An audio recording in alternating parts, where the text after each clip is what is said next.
I hope Dregs has been useful.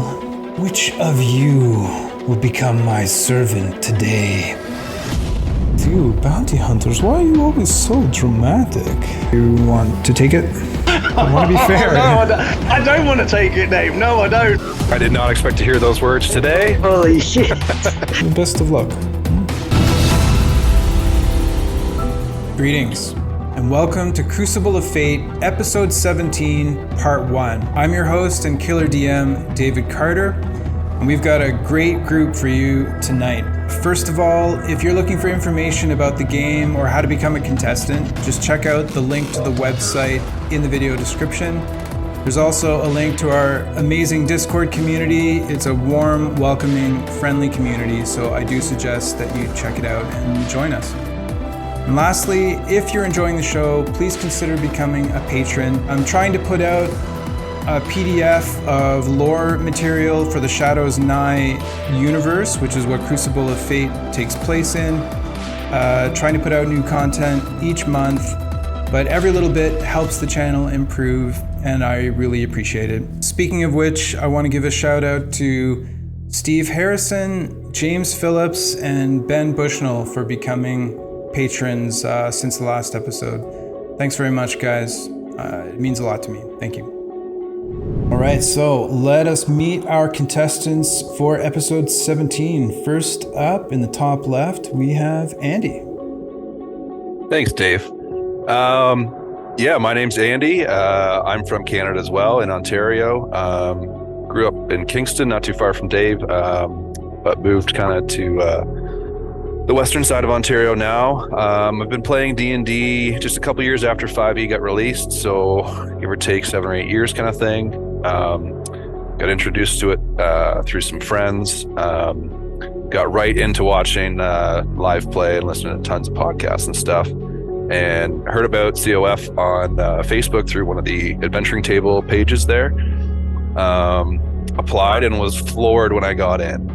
So excited to be here, super nervous. But yeah, can't wait to play.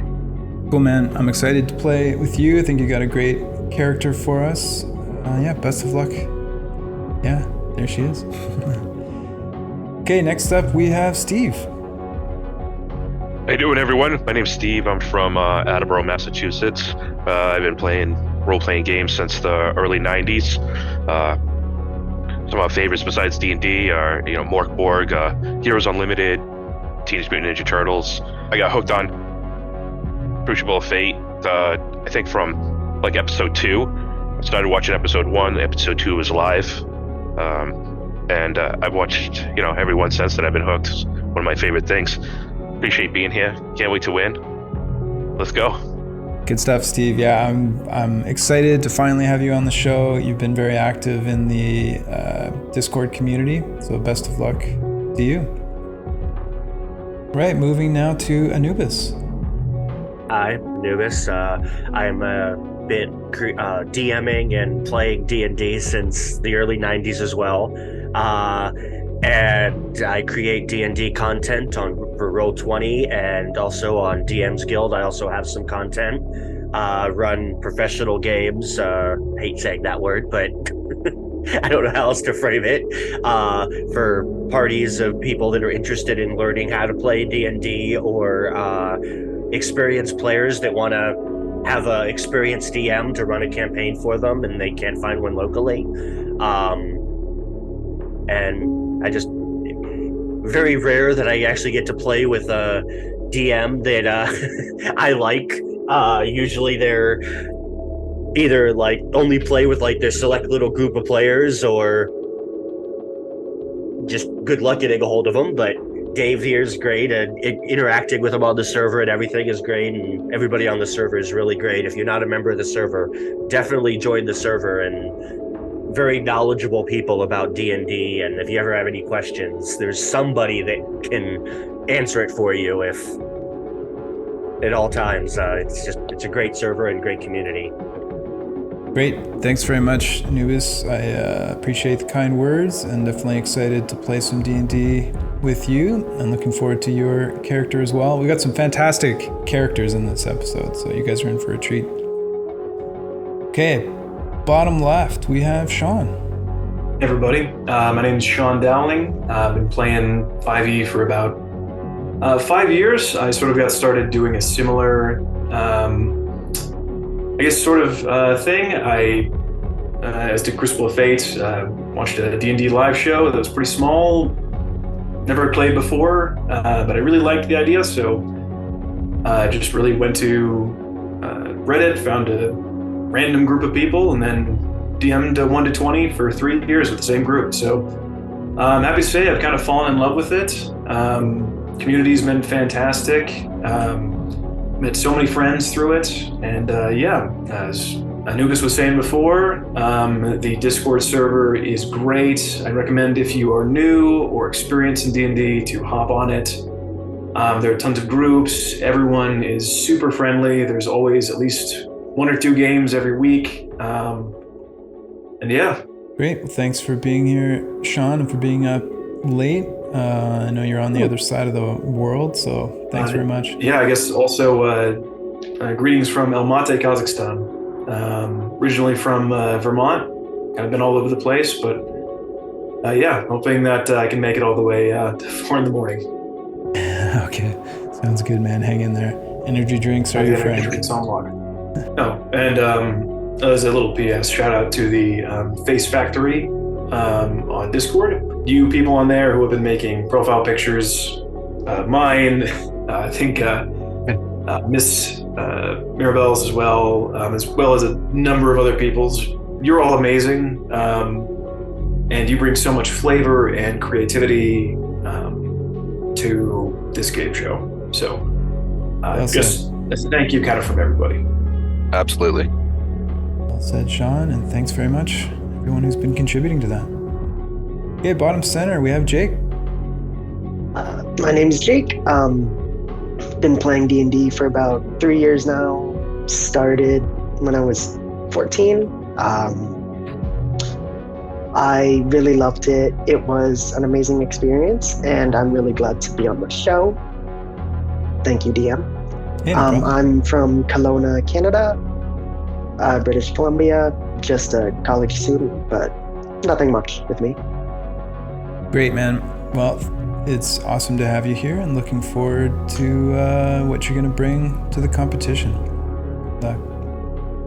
And last but not least, we have Carl. Hiya, I'm Carl. I'm from the UK. I got introduced to Pathfinder during lockdown, and then when lockdown ended, tried to find a group that played Pathfinder, and that was a struggle. And then at local comic shops and everything, everyone was like, well, why are you not playing D&D? It's much better and blah, blah, blah. So I started playing D&D. And I've done a few one-shots. I've been a DM a couple of times, mostly on one-shots. But I don't know all the rules and I'm not great, so bear with me if I fuck up. But it's not intentional, and we're all here to have a great time. And the Discord's great. I've taken part in some of the other games that go on as well. Amongst it is a great community. Dave is a great DM and modest and humble, which is always good qualities. So I'm really excited to play. Excellent, guys. Okay, and it is time to begin the Crucible of Fate, episode 17. Once again, welcome to all of you, and good luck. We're gonna cut to the trailer, and when we come back, we'll be picking it up in character in the Fate's Hand Tavern. It's time. Bring them. Offer them riches, offer them glory. I don't care. Just bring me their souls. As you wish, Master. Yes. You think you have what it takes? Every roll can mean life or death. 120 contestants. Who will survive? Who will win? It could be you. This is high stakes D&D.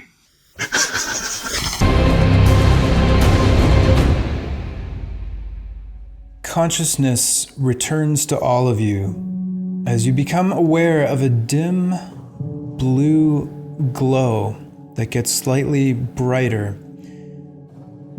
And as you regain your consciousness, you can see what remains of the circle of contestants with more holes as more contestants have fallen. You can now see that almost half of all of the contestants that started this journey with you are now gone, fallen to the dangers within the Crucible of Fate and to other contestants. And you begin to wonder if tonight is the night that you will be called upon to put your lives on the line for the entertainment of the Eyes of Truth and to potentially fill the role as the commander of Thurmgul's forces. You hear the soft footfalls of Dregs as he takes up a position standing within the center of the circle and slowly turns about, most of his body covered and his armor covered by a dark gray cloak. You can see the light blue light reflecting off of his grotesque metal mask as he looks up at everyone, seemingly each in turn. He pulls a scroll from within his cloak and prepares to speak. If I call out your names, that means it's your turn to compete. And as I've mentioned to all of you before, you must protect yourselves at all times. Any sort of false sense of security you might gain from your conversations or deals that you've made. You can't trust anyone in here but yourselves. For tonight, we have Ms. Mirabelle, Murloc the Destroyer, Oberon Thornwhisper, Ragnall Witchbane, Kamakero, and the Bounty Hunter, as of yet unnamed. And as all of your names are called out, you feel whatever magic is keeping you in stasis and elevated in this circle, hovering within the shadows high up in the Fate's Hand Tavern, you begin to descend. And as you're almost down to the floor, the last few inches, you drop as you feel gravity and the weight back on your feet as you're now in fully control of your bodies and your senses once again.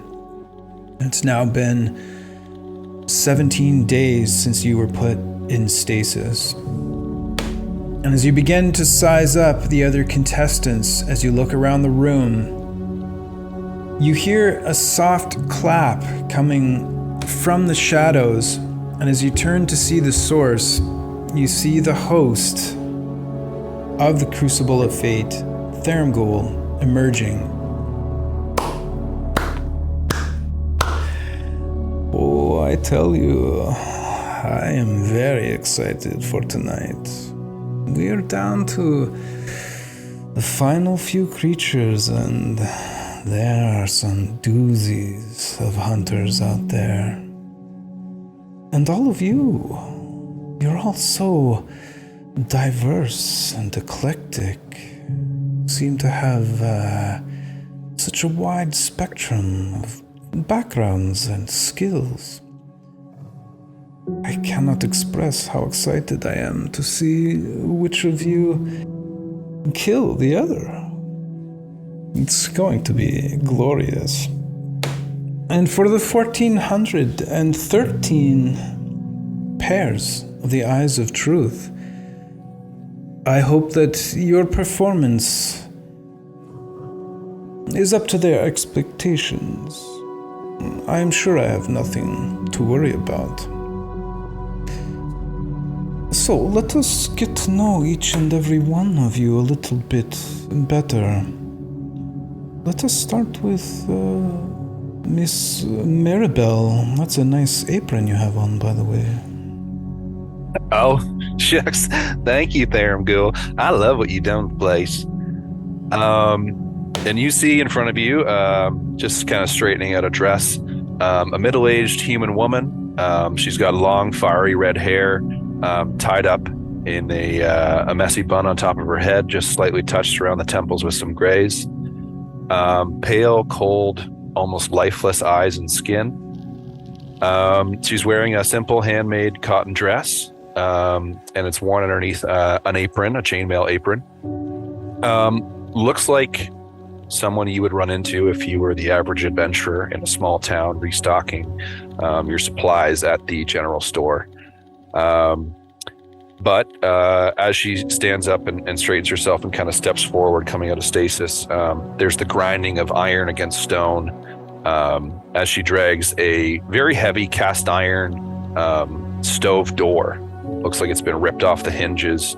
And she hefts it up in one hand, surprisingly with ease for her size and stature and the apparent weight of it, and wields it in place of a shield. And in her other hand, she slings over her shoulder a long sword that more so resembles a comically large butcher's cleaver, almost like a Final Fantasy Buster sword. And just the weaponry and everything looks fairly out of place on her. But yeah, and she turns and kind of greets you all and smiles at you all. Well met, Miss Mirabelle, and of course, I wish you the best of luck in the game tonight. I hope you don't meet a premature end. Expect great things from you. Very kind of you, Mr. Ghoul. Murloc. Yeah, so in front of you is a large human man sitting on the ground, dumping rocks from one of his soft, tall boots. He's not jacked, but he's definitely muscular in his appearance, with an unkempt head of fiery red hair and beard. He sports a large stripe of black war paint covering his face from eye to eye. Shirtless and wearing what looks like a kilt. You also notice a bear paw tattoo, skeletal bear paw tattooed in the center of his chest. The other parts of his body are covered with scars and other tribal tattoos. A great axe and a shirt made of armor sit by his side. And he seems to be talking to himself before looking up and around at everyone, and then to Theron Gulen stands. Looking to his left at no one, says, "I'm not going to tell him. You tell him. Oh, I'm sure that he can hear you just fine. Theron Ghoul, my brother Ida Fang here, wants you to know that he is a big fan of your work, and he would like me to tell you that he will enjoy working with you in the future." Well, please express my thanks. Thank you if you can hear me. Happy now? Of course you're not. Apologies, Theron Ghoul, but Ida Fang would like to speak to you directly. Would you permit him to do so? Please. Maybe he should introduce himself too. Why not? Gratitude. And you just see him kind of convulse a little bit, and his head drops. Theron Ghoul, in the millennium which have passed you in this realm, many futures remain to be seen. In one such future, the skies are pierced by your gleaming towers, filled with the souls of men, women, and even children. And the gods saw this marvel and knew their child may one day surpass them. But they also know their child well, and know his war might destroy them all.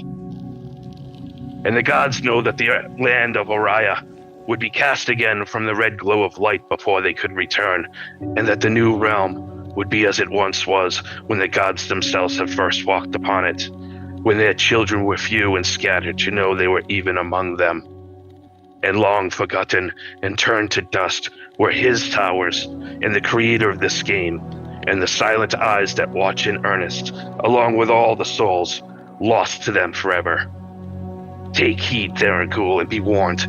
This could be your future, your destiny. Do you have what it takes to survive such peril? We shall wait. We shall see. And then he convulses again and kind of looks around, gives Maribel a wink, steps back. Well, it was nice to meet both of you. I assure you, Itofang, I've got plans upon plans. But as they say, to make an omelet, sometimes you need to break a few eggs. Huh? Take some time. Oberon. As you is taking Oberon, he's about 2 feet tall, maybe 2.5 feet tall. He has beautiful purple wings with messy purple hair, and as you look at his eyes, they seem to shimmer and change color depending on what and who he's looking at. And he's wearing a studded leather armor that seems to be accented with purple to complement the rest of his body. Kind of moving, you can see a little bit of him. Shout out to Dan, my friend, who made this wonderful avatar for me. And he looks at and takes in the other contestants that were called with him, and he looks to Theron Ghoul and says, Theron Ghoul, Lady Seraphine has talked with the other gods and is set, and the gods, she's not a goddess herself quite yet, but she has talked with them and has sent me down here to win your tournament so that we can see, I can take control of your army and turn them against you and rout you from your illegal soul collecting, taking souls from where they rightfully belong. I mean, I appreciate your honesty, but I hope you know I'm very much in favor of you losing at this point. I am quite sure you are, but it goes completely against my nature to admit that to you, but Lady Seraphine told me I should, so I can't go against my patron. In that case, I offer you a half-hearted best of luck. Ragnall Witchbane. Yeah, yeah, as he kind of lands on the floor of the Phaeton Tavern, you see Ragnall stand up, all 5'5" of him. A pale-skinned elf with kind of black and white studded leather armor, and a longbow kind of strung across his back. Notably, he seems almost kind of monocolored, from his armor to his face to his hair. There doesn't seem to be any vibrancy to him at all. He kind of stretches back and forth a little bit before looking around at everybody. Well, my, we have so many idealists here. I was just thinking that my back hurt, and I needed to use the bathroom, and I needed a drink. Well, if you don't mind, all of you, great heroes of destiny, I'm going to go grab a glass of wine. And he kind of walks over to the Phaeton bar, reaches over, grabs a nice glass and a bottle of wine. Nope. Notably, as he kind of grabs the Just hold on. There's absolutely no alcohol within the Phaeton Tavern. What is there? It's at the tavern. There's no dusty old empty bottles. Yeah, it's. There's been comments made a couple of times about if there was alcohol here, that would just make things better, and so Theron can't have that. He needs to really maximize the suffering. So there might be some oatmeal somewhere. All right, well, he heads over to the bar to find something to drink, but as he kind of reaches out and grabs a brown bottle, noticing that it is unfortunately empty, you see that the bottle itself briefly becomes monochromatic, kind of grays out completely as he touches it, before setting it back down with a disappointed look as the color begins to flood back into the bottle.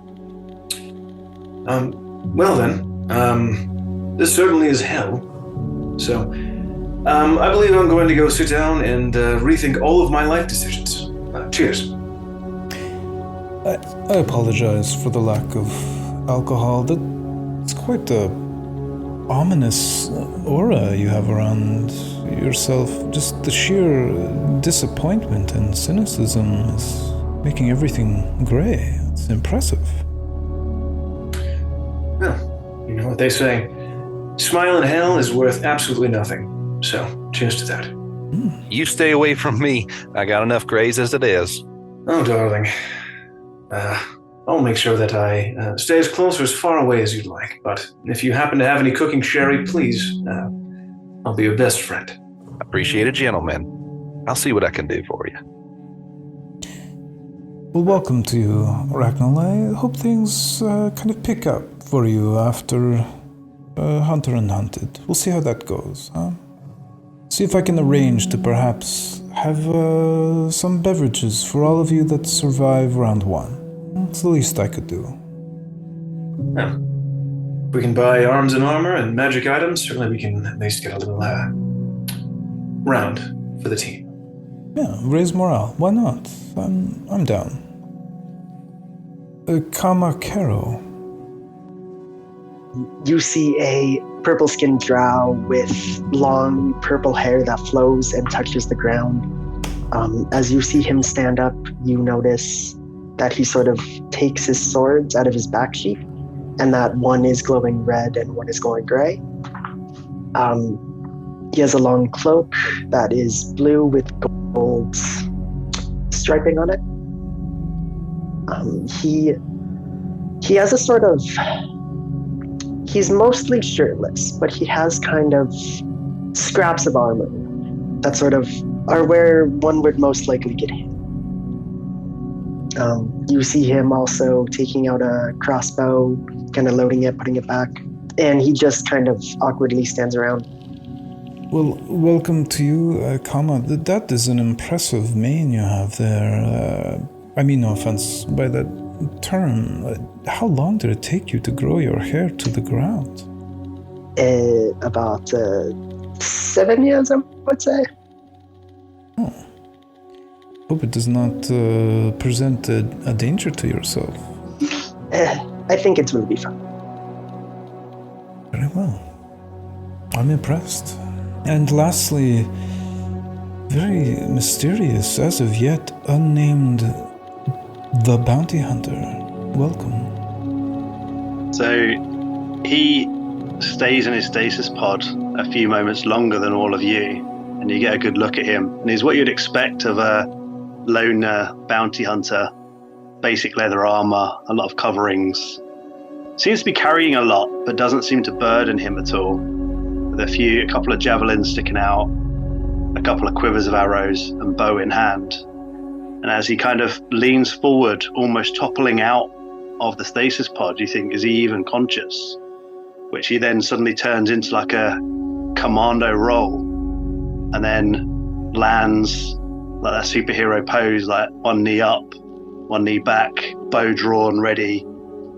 Ah, I am here. Excellent. And he looks around and eyes you all. He looks up and takes in the eyes of truth, and then scans the stasis pods. And as he does it, you notice his grip on his arrow weakens and loosens, and he's scanning, looking for people, and his arrow actually falls out of the bow as he's far more focused on searching through.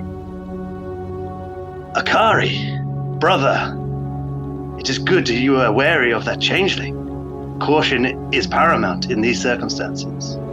You are clearly a great warrior. I don't believe you even took a single hit in Hunted versus Hunter. You are a good warrior. Live free, tame death. Shari, beautiful sister. Amazing. Your dedication and loyalty to the younglings is admirable and compassionate. Do not let your compassion be misplaced, though, my dear. Live free, tame death, sister. Ah, Tridex. You, brother, I am pleased you watch over our sister, Shay. Her fondness for the little ones may hinder her progress. Please watch her. Live free, tame death. Meatball.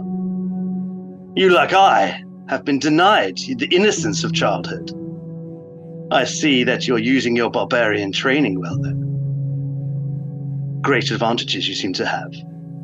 Live free, tame death, brother. But you, Dregs, and he spins on his heel and gives Dregs kind of a death stare. Do not believe I forget Azriel. And he paces towards him as he says it.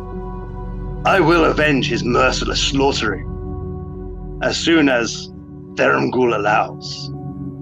And he gets face to face with him. He's not being aggressive, but has a real air of authority to him. You, Dregs, live fast, die young, and have a pretty corpse.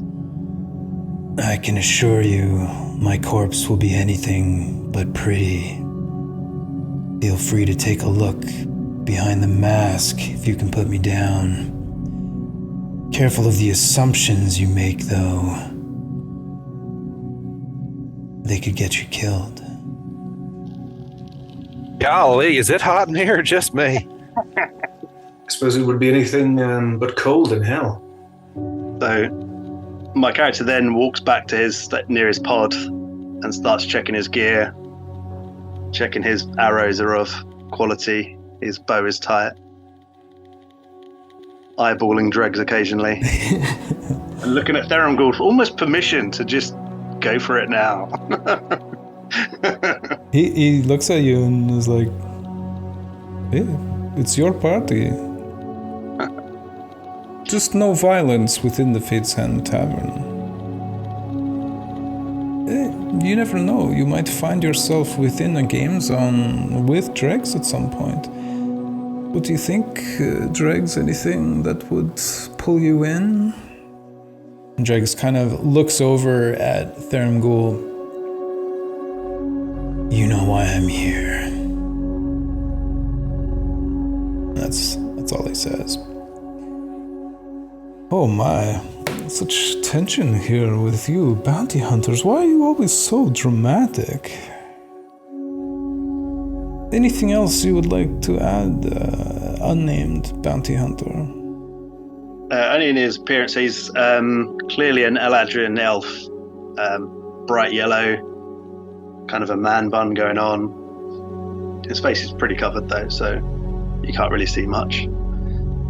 His reputation usually precedes him in such environments. Well, now that the Eyes of Truth have had some time to get to know you all a little better and stir up a bit of interest around these bleak surroundings, shall we move on to the next phase of our games? I will now permit you all 5 minutes to chat freely amongst yourselves, under the watchful eyes of all of us, of course. Your 5 minutes begin now. As Oberon kind of moves towards the rest of you, you see from behind his back crawls this little dragon that comes up and sits on his shoulder, and he looks, oh, there you are, Emberflint. I was afraid I would have to spend time summoning you. And he kind of pets his head, and Emberflint kind of lets out a purr type sound, and all of you see in your head a picture of happiness to meet you. You just get a feeling of happiness from and you can tell that it's from the dragon.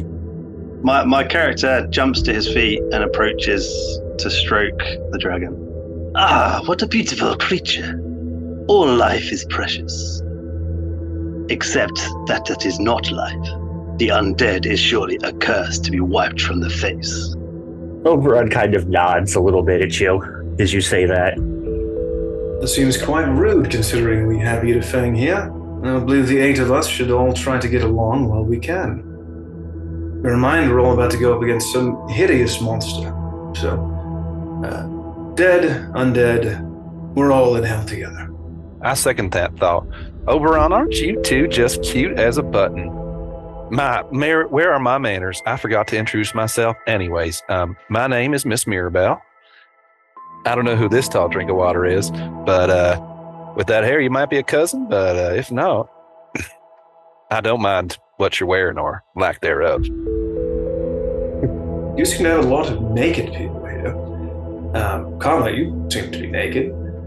Merla, you seem to be naked. Well, I'm sort of naked, a little bit. Showing the good parts, but not the bad parts. It is easier to move without clothes. Well, on top of that, there's so many dark brooding types.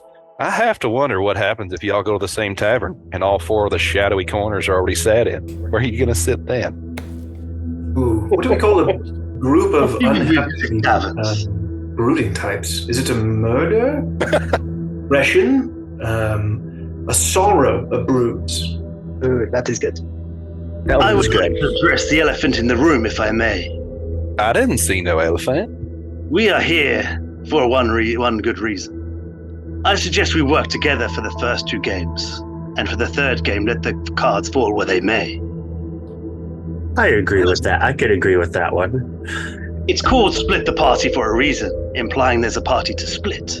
Exactly. Karma and Merla, you've both been quite quiet. What do you think? I'm not one for talking, but I think we should just see where it goes. I don't think we should try to. Aye, we've all seen the outcomes of the games before us. And I, for one, and my brother, of course, would like to land on top. At this moment, killing the beast is our only priority. Agreed, and we can all share our sad, horrible, tragic backstories about how we didn't deserve to land in this brutal hellscape once we're done. But until that point... Important to remember, if you need to ask if you're the hunter or hunted, then you are the prey. Yes, I propose we are the hunter. I don't like to be hunted. Don't think many people like dying. Communication would be key in our teamwork. But in the height of battle, it is often easily forgotten. Any advice you have, shout it out. Well, maybe we should, since if we plan on taking down this beast, maybe we should give each other a brief overview of our capabilities so we know where our strengths lie in the battle and who's going to be in the back, who's a frontline fighter and all that type of stuff. And if any of us can heal of any kind, which I don't think any of us have that capability from first look. Excellent idea, my friend. I've decided I'm going to like you. Well, I can patch up a wound or 2. I got, well, this shield here, if you can call it that. I got this big knife, too. I'm a mother bird, so to say, and I take care of my own. Oh, that I do. And I'm not all sweets and treats, neither. I've had my fair share of folks try and rob me back home in my store, and let's just say I know how to carve up big old slabs of meat. Well, on that note, everyone, I hate to interject. Actually, I enjoy it. Your time is up, and What convenient timing you have, Therungul. Convenient, almost. 5 minutes.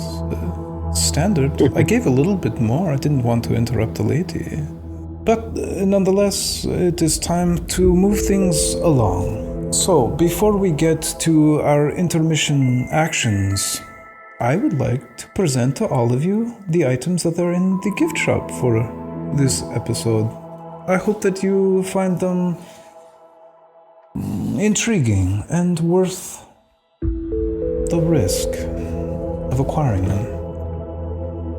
So with this, you all see the Fate's Hand Tavern kind of disappear into shadow as the gift shop now apparates around all of you. And you can see on the many shelves of the mundane items, there are also beside them the glass display cases for the tiered items.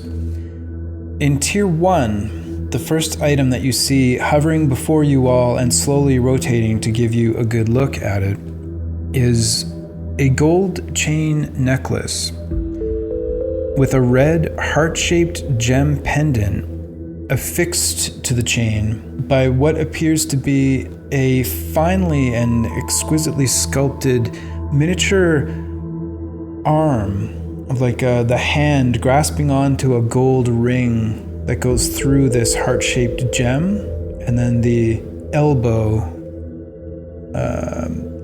firmly affixed to the gold chain. The second item within Tier 1 is a potion vial.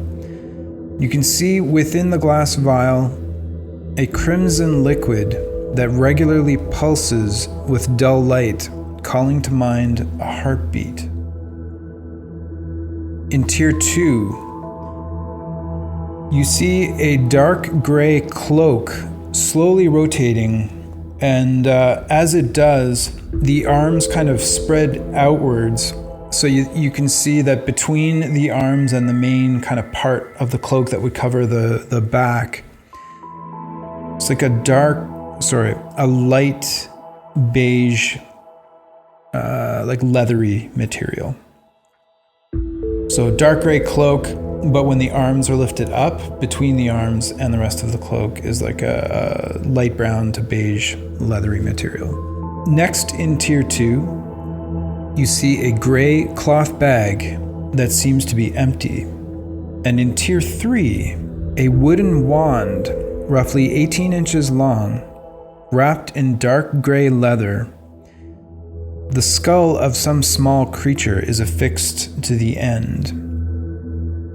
And finally, the second item in Tier 3, a cylindrical prism that softly glows from within.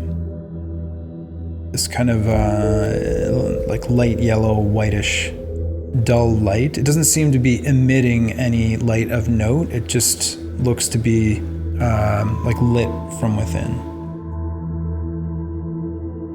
And there you have it, my contestants. Those are your items for the gift shop for episode 17. I hope that you find them intriguing. As always, I remind you that they could be the key to your success or your demise. And with that, it is now time to do our initiative for your intermission actions. Miss Mirabelle. 5. Murloc. 21. Oberon. 14. Ragnall. 22. Kama. 18. And our bounty hunter. 5. Greetings, Ragnall. You are up first for your intermission action. What would you like to do? Well, quite frankly, I would talk a tall glass of something strong, but in lieu of that, well, I think I'd like to take a look in Tier 1 at that gold necklace with a heart-shaped pendant on it. You'd like to head to the gift shop then? Yes. Very well. Just one moment, please. And as Thermgul kind of turns around in dramatic fashion, a little bit of a 360 swirl as his cloak kind of billows out, the Fate's Hand Tavern stone and wood fades away as the display cases of the gift shop appear all around you. The Tier 1 necklace, you say? Yes, it would have to caught my eye, at least for now. Would you like it just for the episode or permanently?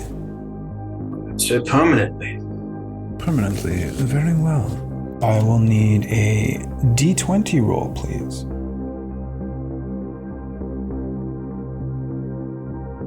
A 15.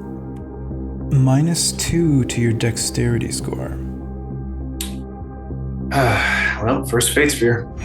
Okay, first Fate Sphere. 18. -2. Oh, you're jumping for joy. I see. -2 wisdom. Well, wasn't always the wisest. And with that, you are the proud new owner of a Periapt of Health. So you are immune to contracting disease, and if you already have a disease, then the effects are suppressed. Very well. I think I'll also go for that gray bag. Excellent. Would you like to keep it just for tonight or permanently? Just for tonight. Okay. Temporary it is. And I will need your first of 2 additional rolls.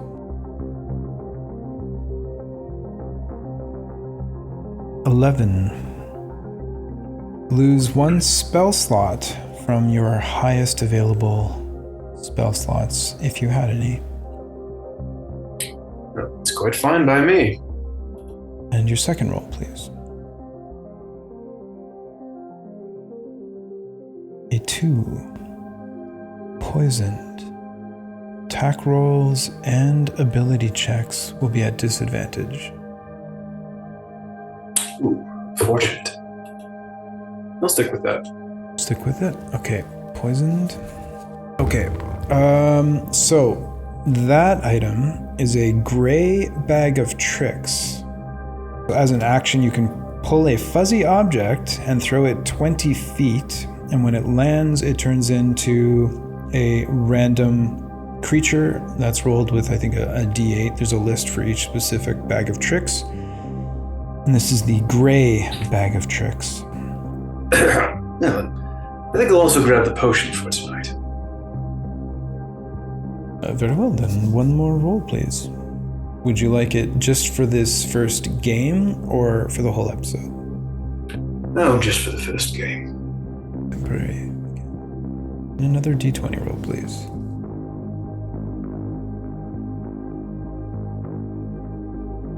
-17 -2 int. I'll take that. Okay. Then for your pains, you have a potion of vitality. So when you drink this potion, it would remove any exhaustion, disease, or poison that you may have. And for the next 24 hours, so for this entire episode, or whenever you drink it, whichever episode you drink it in, any hit dice that you use to heal would be maxed. You don't even have to roll them. You don't have to drink it now. So whenever you drink it, it will only last for that next game. That's what the temporary would mean for a potion. So you don't have to drink it now. And the big chunk of this potion is that it removes exhaustion, disease, and poison. So unless you're just drinking it for the hit dice. But he only has it for this episode, right? He doesn't get it for the... No. The temporary just means it'll last for 1 game. Oh, okay. Then he's going to hold on to that because that sounds very valuable. In that case, he is just going to drink his potion of heroism. Okay, so you're drinking the potion of heroism. All right. Well, very cool. You haven't provided me a single alcoholic beverage. I do have the shakes in my hands. I suppose you can call that poison already. But, I was going to end up here anyway. So, cheers to you. Then just kind of chugs the whole thing, puts it down. By the way then, out of curiosity, how much did you buy my soul for? The rest of these individuals of great renown, heroism, destiny, seems as though they were bought here, at quite the expense. Just wondering what the soul is worth of somebody who is already coming down here. What do you mean exactly? Well, I don't know who sold my soul to you, but it's not as though I was going off to a good place when I died. So, just out of curiosity, what does the soul of a condemned man sell for? You are wondering what it took to get you down here for whatever it is you did. And just out of curiosity, Please don't take offense to this. I don't know everything about all of you, but I can find the answer to that for you if you would like, and I can get back to you. well then, I certainly would appreciate that. But yes, I suppose I don't want to clog up the time anymore of the chosen heroes. So I'll go toddle off and go drink more water or alcohol-free beverages, whatever is the most distasteful in this horrific nightmare. I appreciate that. Well, just out of one, I suppose, quick question before you leave, before I leave. You're looking for a general for an army to do presumably horrible things onto the world. Why bring down so many people who hate you, oppose that, or generally want to see your guts splayed out in a provocative manner on the dirt? It's been something I've been watching and contemplating. Well, many people benefit from what is going on down here. There's the Eyes of Truth who get entertainment. There's the whole economy of bringing you down here, the favors that go with it, the gold that's passed. Many deals are struck.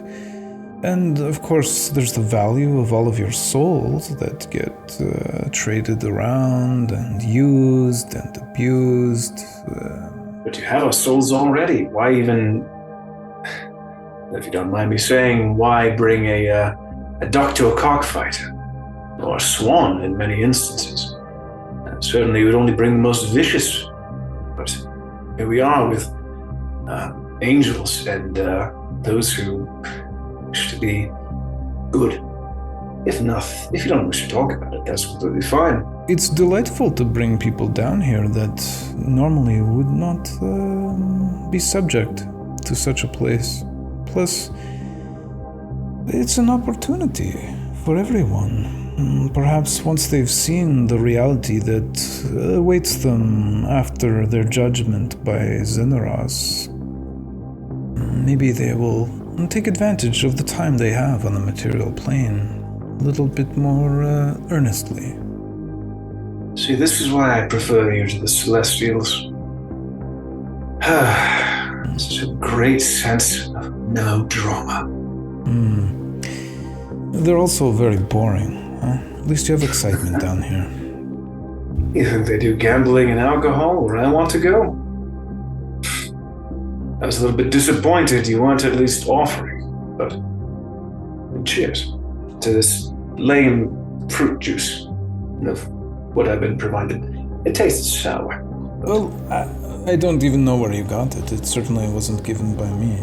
So, not sure. The cook had some. It was mostly expired, but I wheedled some out of it. Cheers. Take care. I'll see you soon, Ragnar. Greetings, Murloc the Destroyer, and your brother, Edafang. It's good to be in both your presence again. Tell me, what would you like to do for your intermission action? I believe we will parlay. A wise choice. To whom would you like to speak? That we are at odds. Oh, indeed. But since I have the helm right now, so to speak, we will parlay with Rankle Witchblade. Ragnar, just one moment. I will fetch him for you. Greetings, Ragnar Witchbane. You have been summoned to a parley circle by Murloc the Destroyer and his brother, apparently. Would you choose to accept this invitation or refuse it? From Murloc and Edafang? I absolutely accept. Very well. In that case, Murloc, you have 3 minutes, and it begins now. Rankle Witchblade, my brother Edafang seems to think you a competent warrior. And true, we have not seen you in battle, but he does have a nose for such things. A warrior such as yourself, or even for a warrior such as yourself, an eye on your back is better than a target. Might we suggest a truce among the three of us? I was surprised how quickly the others dismissed your brother out of hand. Quite frankly, Murloc and Edithang, I would be perfectly happy to join with you in alliance. I would be, I suppose, a bit jealous of the two of you.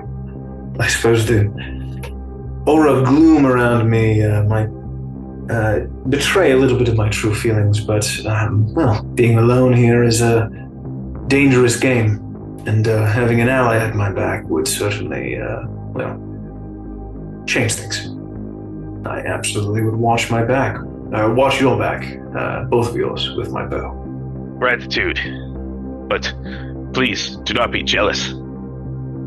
Edithang never stops talking, ever. Silence versus constant noise. Now, tell me, have the two of you seen any other that may interest us? The cook, she seems quite intriguing. Agreed. I suppose this would be a little bit premature within the first hunter versus hunted. Tell me, what do you think? I think that after watching so many previous battles, it is better to have your allies chosen quite swiftly over waiting. That does seem to be the case. Waiting only seems to invite, desperation in these games. I'm glad to have chosen an ally early. Let us, survive this first round if we do not take the beast. And after that, I believe this partnership could be very fruitful. Gratitude from the both of us. Thank you, Murloc, and thank you, Edithang. We shall do well together.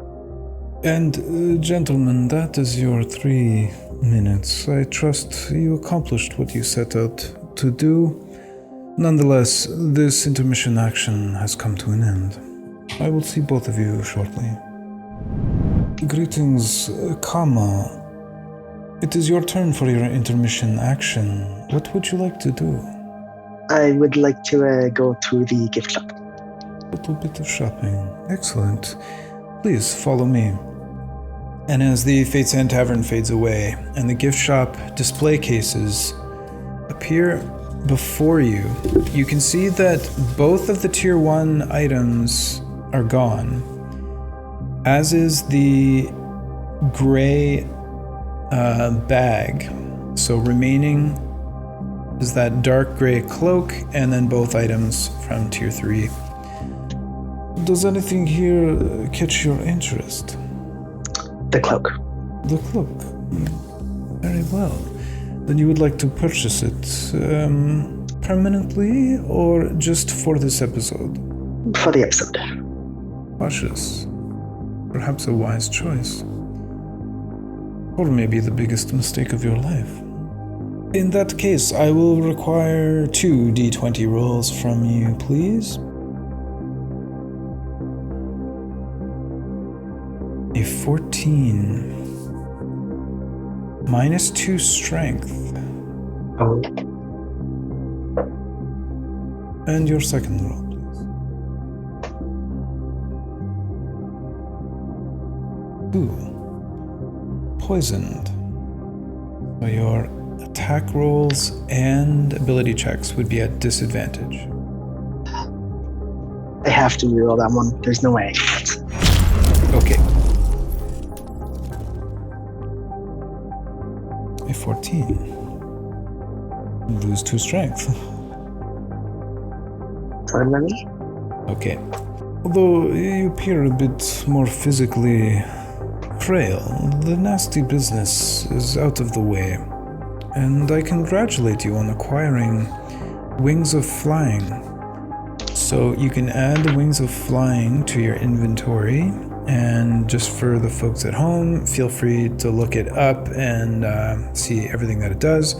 But essentially, you use an action to speak a command word, which turns the cloak into a pair of bat wings on your back for 1 hour. So that would be through the next game and then through the intermission actions in between. You gain a flying speed of 60 feet. And after the hour, when they disappear, you'll have to roll a d12 to determine the number of hours that they're gone for, which is still relevant because if you roll a 1 on that d12, you have them back for split the party should you survive that long. But any other roll is irrelevant because they're just gone until round 2. Awesome. Then does this conclude your shopping for this evening? Yes. Excellent. In that case, I wish you good luck in the battle to come. Greetings, Oberon Thornwhisper. Welcome to your intermission action. What would you like to do? I'd like to have a parlay with Rankle. Ragnall, did you say? Ragnall, yes, Ragnall. Okay, just one moment. I will see if he is available. Greetings, Ragnall Witchbane. You have been summoned to a parley circle by Oberon Thornwhisper. Tell me, do you accept or refuse his invitation? Well, I feel quite honored. I have to say, I absolutely accept both the Oberon and Emberflint. In that case, Oberon, you have 3 minutes and it begins now. I think you and I seemed to connect a little bit, and Emberflint here likes you, so I figured I'd parlay with you and just, we both seemed on the same page of wanting to kind of work together to defeat this monster and then worry about splitting the party when we got to that point. I just wanted to say, as long as Emberflint is near me, I heal very well. So if I happen to go down, then I'm guaranteed to heal very well if any potions or healing spells are cast upon me. Well then, that's good to know, and I promise you that I will do everything I can to keep you from going down. Should you do, I will do everything within my power to bring you back up. I don't expect the same in return, but an ally here is, well, as we've seen in the other games, worth more than its weight in gold. That it is, and I will also do everything I can to keep you from going down and try to endeavor to bring you back up if you do. Nothing. He extends out his hand. No. Oberon Thorn Whisperer and Emberflint, I would be, well, quite, I suppose the word isn't happy, but relieved in this dark, abysmal pit that we are in to find a bright light. Yes. Let us die with, well, and not the jaws of some beast, but the jaws of our enemies, together. Yes. Well, let's hopefully not die during this episode. Let's hopefully survive together till the end and continue on to the second round. Of course. But yes, I'd be happy to be your ally. But out of curiosity, who else have you been considering as an ally? I'm terrible with names. I've had so many names go through my head recently, but Murloc and Edafang? The female, she seemed to be a Miss Maribel. Miss Maribel, that's it, yes. Miss Maribel. Yes. She seemed to be another good, possibly fit in well with both of us. She certainly seemed to be one who was willing to help out those who fall. Exactly. Quite the valuable trait. That there was also is. Tom, the shirtless, and this unnamed bounty hunter. Yes. The unnamed bounty hunter is the one that gives me the most pause, if I'm to be completely honest. That is 3 minutes on the dot. I have to interject at this point. So, that concludes your parlay circle and your intermission action. I will see both of you shortly. Greetings, Bounty Hunter. It is your turn for your intermission action. What would you like to do? Ferangul. How are we today? I'm doing fucking excellent. How about you? Well, I was under the impression I was here for a contract. But no one seems to have approached me yet.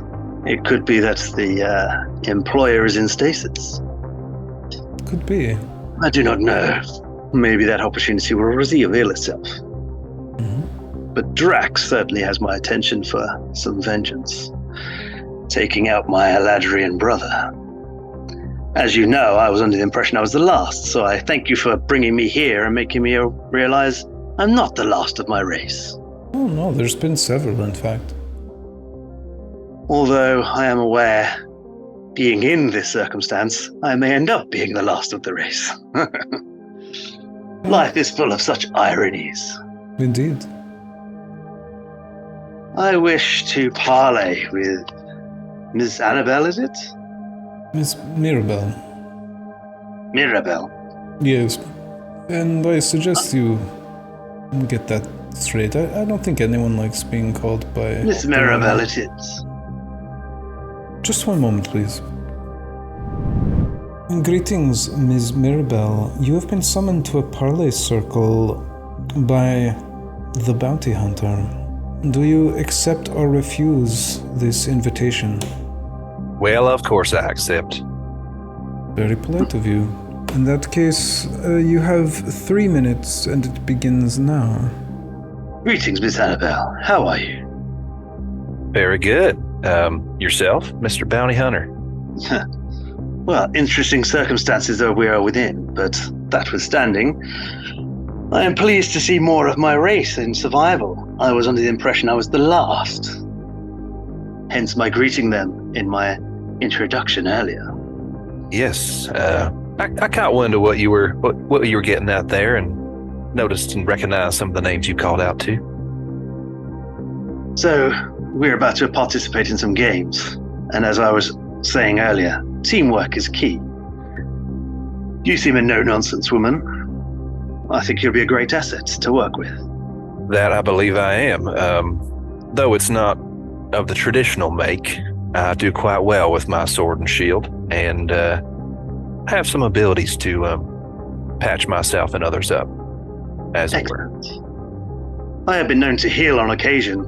Being on your own, you're forced to. I'm used to hunting alone.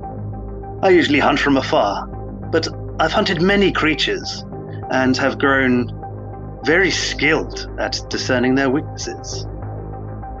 Quite the asset, Mr. Hunter. And strengths. I am more than happy to share this with the group. But is there anyone you may not trust within the group already? Well, I can't say I'm maybe as traveled as you or some of the others. I spent most of my life in my little hometown of Meadowvale. I'm not sure of the fairy folk. All the tales we were told as youngins were not to trust those kinds, but I'm also not one to judge a book by its cover because, well, if the lot of you here judge me by my cover, then I may not be counted for much. Well, not judging a book by its cover is important, but I assume one of our friends is a drow. I believe they're not usually to be trusted, but again, we shouldn't tar everyone with the same brush. I could not agree more, Mr. Hunter. It'll take some time to get to know folks, but if you're proposing some sort of alliance, I think I could agree with that. That is the way forward. And absolutely. We could bond by fate sphere, but I feel this is foolish. We all know the makeup of these games. If we make an alliance and one of us betrays that, there are many eyes watching. We would be prime target number one if we betrayed someone, because we know we can't be trusted. Absolutely, I could not agree more. We cannot afford to betray a trust. So I feel it would be a waste of a fate sphere to bond. I completely agree. You have me at my word, Mr. Hunter. I will not strike you down, and I will do my best to keep you fighting on your feet. And Well. with that is 3 minutes. It is the end of your intermission action. I wish both of you the Possibly best for the of luck. first time, Theragool. That was opportune timing. Thank you. Hey, you're welcome. That's what I'm here for. Keep things on track. I will see you shortly. Greetings, Miss Mirabelle. It is your turn for your intermission action. What would you like to do? Well, first I'd like to compliment you, Theragool. You are a rather gracious host. Thank you. Can't say I love what you've done with the tavern, and the station of shopkeep, I believe, is below you. I would like to meet with Racknell, the monochromatic fella, if I could. Very well. I parley with Racknell. Perhaps you will brighten his day. One can only hope. Greetings, Racknell. You have been summoned to a parley circle by Ms. Mirabelle. Do you accept or refuse her invitation? Well, how can I be anything but grateful to be summoned? I absolutely accept. Excellent. How are you, Miss Mirabelle? We'll start well. the clock now. 3 minutes beginning. Mr. Racknell, I hope you took no offense to my comments of the black and white nature you seem to be about. You would not be the first one to make that very unique and humorous gesture at my monochromatic disfigurement. But don't worry, we're in hell. I'm pretty sure that people have come down here for worse. Absolutely. Perhaps some other time I could hear the story about that. I would rather like to cut to the chase here. We are fighting for our lives, and the circumstances, as we have seen, are dire constantly. I believe it is in all of our best interests to make connections, though they may not be permanent or everlasting.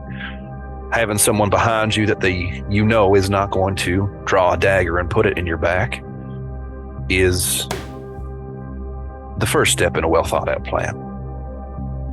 Well, we've both been watching all the other contestants. I believe the first step to survival is knowing that you can't survive on your own. And if you try, you die. So I completely agree with you. If you watch my back, I'll watch yours. Absolutely. I don't know you well enough to ask if you are or are not a man or a person of honor. But if you agree to it, I will give you my word to not strike you down and to help you stay on your feet best I can with some healing and some protection. If you agree to do the same as well. I do.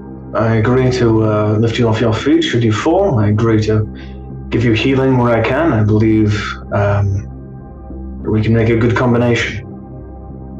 As I said, I don't know you well enough yet. But myself, I would like to ask for your word in this, if you can give me your word at least. No, you don't know the worth of my word, but I do give it to you, that I will not harm you. I will save you if I can, and I will keep others from harming you should they try. Very well. Have you met with anyone else yet today? I have. Is this someone that I should know about that I could assume that is like-minded as us and on our side?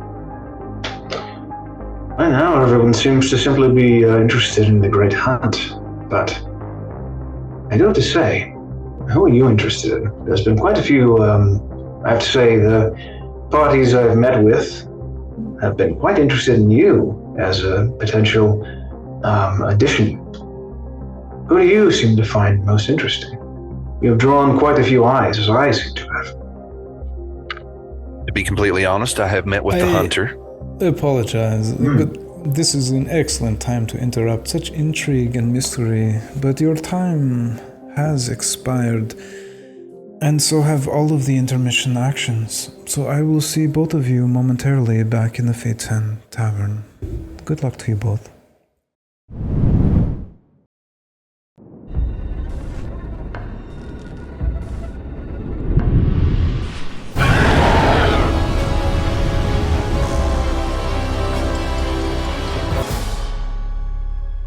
As you all find yourselves within one another's presence once again, you see Thermgul standing in the middle of the Fate's Hand Tavern with a large grin on his face.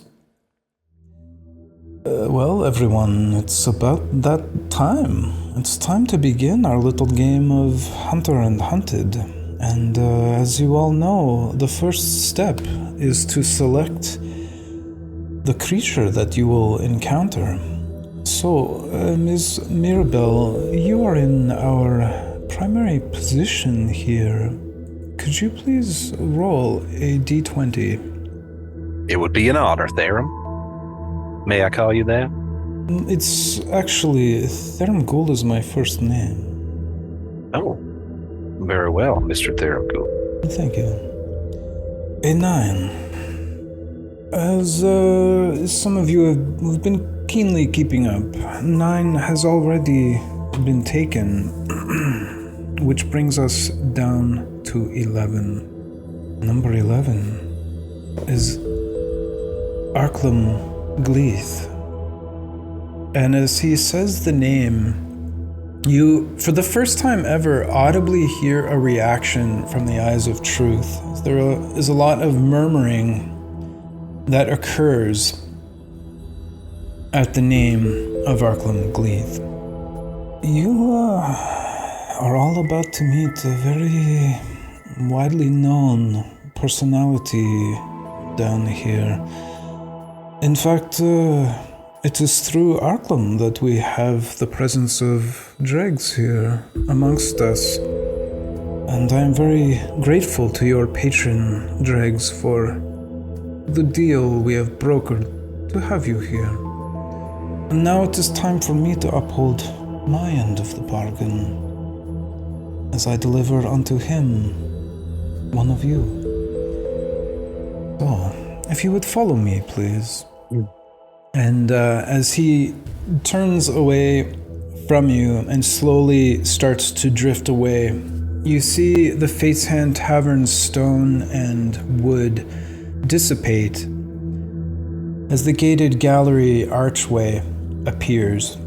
And as you all kind of half move through it and it forms around you, you can see all of the columns and monoliths for which the portals can open within.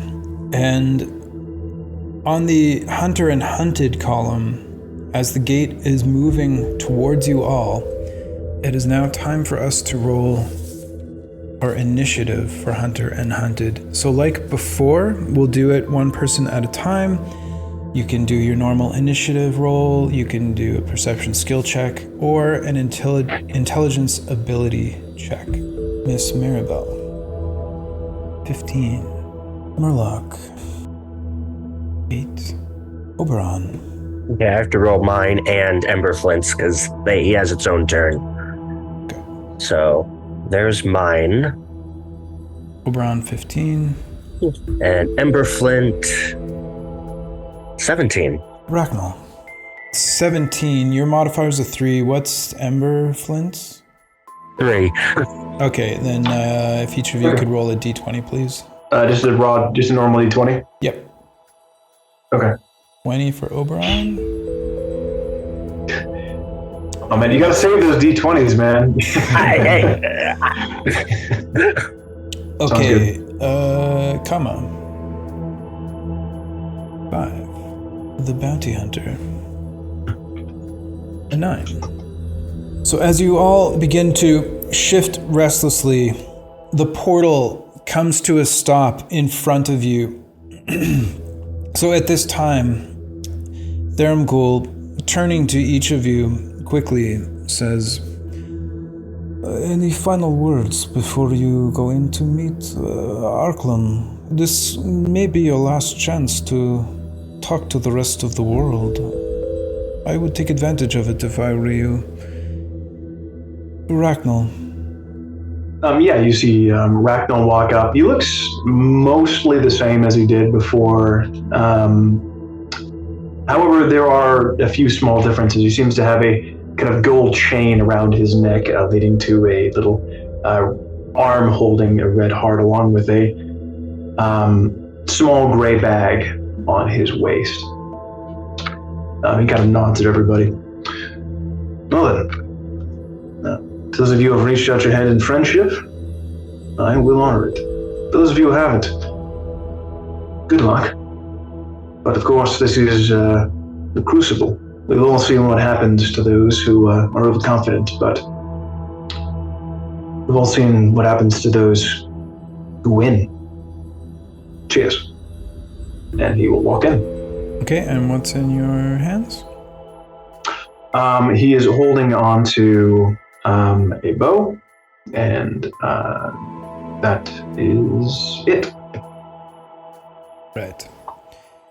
Oberon. You see, Oberon looks at you guys and says, well, from the reaction from the Eyes of Truth, it looks like we have a battle on our hands. I wish you all luck. And he doesn't have anything in his hands, but he kind of like adjusts the ring on his finger, and Emberflint kind of has his like claw on one of the potions and it's sitting on Oberon's body, and he walks in. Ms. Mirabelle. Miss Mirabelle picks up her shield, the stove door, and picks up her sword as well. She has what looks like the spikes off of a wrought iron fence shaped into javelins tied to her back next to her pack. And she gives a curt nod towards Thurmghoul, turns to the rest and says, well, I'll see y'all in there. And her visage slightly changes and becomes very stern and serious and charges in with determination, like she knows where she's going and what she wants to do while she's in there. The bounty hunter. So he just adjusts his gear, make sure he knows where things are to hand, as if he wants to be familiar with it in case he's not looking. So he makes sure his backpack is on his back with two smaller sacks on the side of it. He adjusts two small pouches to his hips, like bum bags kind of thing. And he's got a like a miner's or climbing pick in his belt one side, and like a short metal staff in the other. And he's got bow and an arrow knotted ready. And he looks to you all and says, live free, tame death. We have this. And he kind of commando rolls through the portal and has a bow ready in case something's right there. Murloc. You see Murloc just kind of put it on his armored shirt, and as he does, he picks up his axe, and both of them seem to give off a slight glow. He kind of looks to his left and to his right, chuckles to himself and says, Edafang is always encouraging me to see how wonderful the afterlife is. But I don't see you going first. And steps into the portal.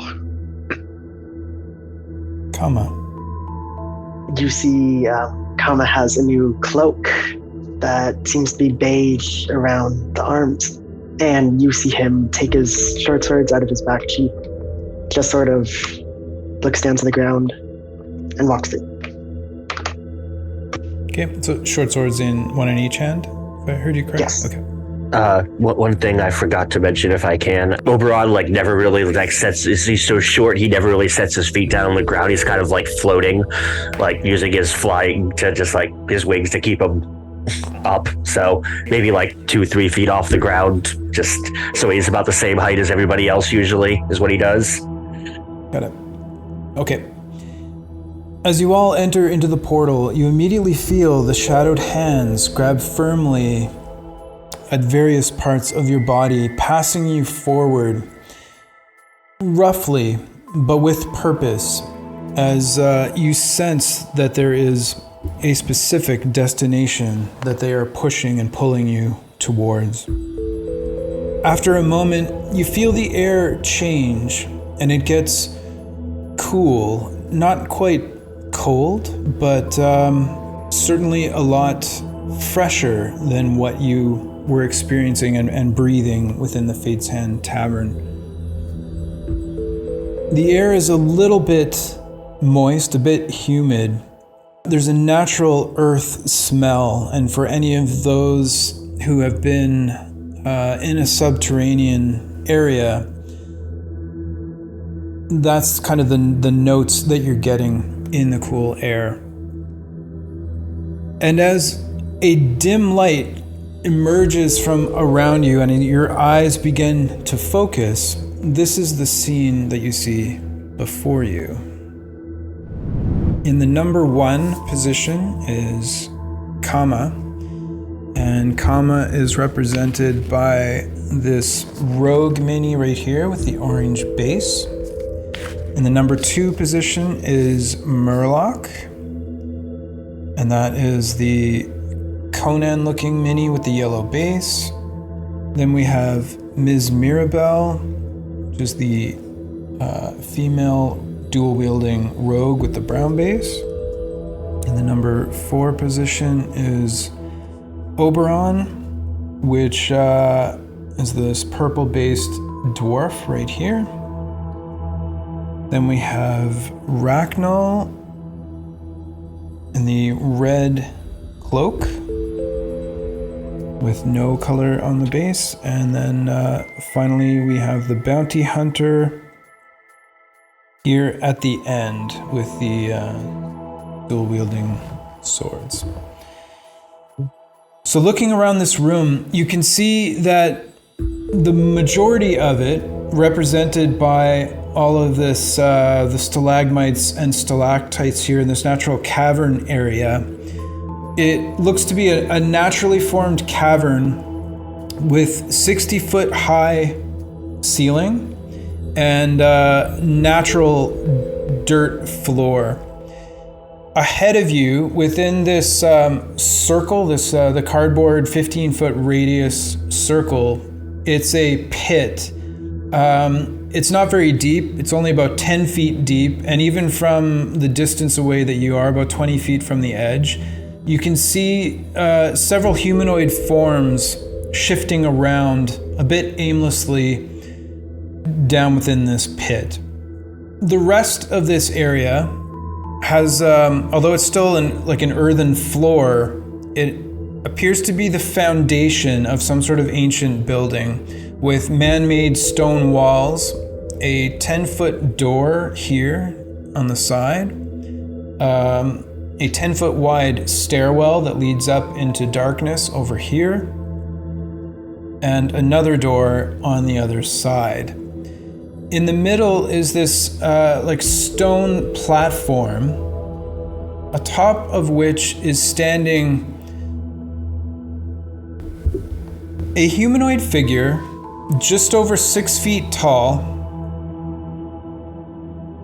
holding on to a staff. And although the mini doesn't accurately represent this, it's wearing like a high-collared blue robes with like a silver trim around the sleeves and around the front, a bit of like silver design. This creature's face is very much disfigured, closely resembling the mask of dregs. You can see through part of its mouth where the skin has been torn or rotted away. You can see the bare bone of the teeth and the muscle beneath it. The eyes are like sunken and just appear to be white. And at various parts around the face, you can see that the skin has rotted away, revealing muscle beneath it. And although it has a very rough, rotted look, this creature is standing, its back up straight, chest out, very kind of proud, and an ominous presence to him indeed. And as you all appear, he looks down at you and he says, I see Theramgul is holding up his end of the bargain. I hope Dregs has been useful. So, which of you will become my servant today and join the rest here? You are all welcome, and I look forward to testing your mettle. With that, we will begin. First up then is Emberflint. Emberflint's gonna kind of take his claw off of the potion and stay on my shoulders. Okay, sounds good. He's not really gonna do much, yeah. So I'm gonna use this blue gem here as Emberflint, and I'm just gonna have it behind you even though he's on your shoulders. That's fine, yeah. Yeah, that's pretty much his... Actually, he's going to do... Let me see. We look at what his... See if he knows anything about what this creature is. I mean, he'll actually make the roll to see if he knows anything. That way he's actually doing something. It's just a straight D20 roll, but... 13. 13. So does Emberflint communicate telepathically with you? Telepathically, it shows me, like... pictures and thought and ideas. Like it can't necessarily say words, but I mean it can technically show me words like in picture form, like sure.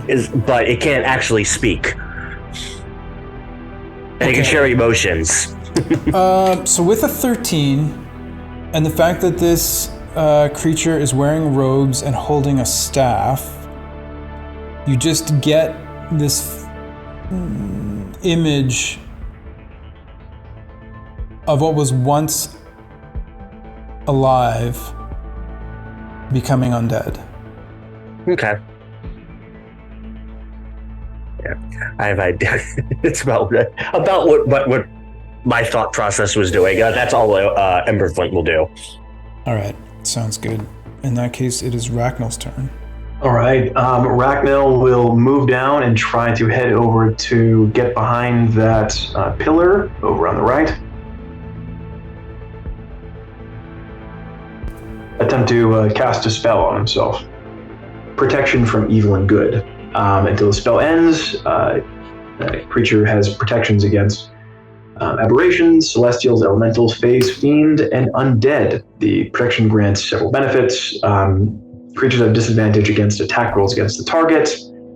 The target cannot be charmed, frightened, or possessed. And if they are already one of those, they have advantage on any saving throws. So. Okay, and is that verbal, somatic? That's verbal, somatic, and material. All right, so with your bow in your hand, you use your free object interaction to pull out your arcane focus? Yep. Okay, so now you're holding your bow in one hand and your arcane focus in the other. And I'll put this magical effect token on you. I believe that's also concentration, is it not? It is. Yes, that is a concentration spell. Okay, then I'll stack that on your condition ring pile here. He's just hula hooping right now. You can just see Racknell in the corner, just with all these arcane hula hoops just going at it. This is Sir Dalen all over again. Yeah, exactly. That high dexterity is coming in handy right now. Which stack of rings are you? Look here, natural 20 on that acrobatics check. Oh my goodness, look at that, nat 20. Those hula hoops are moving. All right, Oberon, you are up next. Let's see. How far is the creature that's up on the thing from me? 55. 55? Okay. I'm gonna fly over to the middle stalactite, staying about like 3 feet off the ground, so I'm still getting full cover from it when I'm directly across from it. And yeah, and then I'm going to peek out and look at it, and I am going to use my once per long rest free casting of Fairy Fire on it. Each object in a 20-foot cube within range is outlined in purple light, and any creature in the area where the spell is cast is also in light if it fails a dexterity saving throw for the duration, which is concentration up to a minute. They shed dim light in a 10-foot radius, and attack rolls against a creature or object has advantage if the attacker can see it. And it's a dex saving throw. DC 13. So it does not have a specific dex saving throw, so that's why I'm using this dex ability check. So it gets a 16 and makes the check. And with him being in the cube, it wouldn't be big enough to reach down to the creature's Okay. Yeah, I didn't think so. Anything else for you, Oberon? No, I'll just whisper something to Ember Flint. That's good. In that case, it is Ms. Maribel's turn. With movement, I'll cross into the stalagmite to the right and back into the corner. Actually, sorry, before movement, Dave, is it obvious to us with our passive perception that the creatures in the pit and on top of the pedestal are undead? Yeah, I mean, from this distance, the lighting isn't so good, but they do seem to be just shambling around and these low kind of guttural moans. And the couple that you can see in the front, it looks like several of their bones have been broken as if they've fallen from a great height. Okay. I'll do it mechanically. So as an action before movement, I'll step 5 feet forward to start. And use my free action to stow my sword.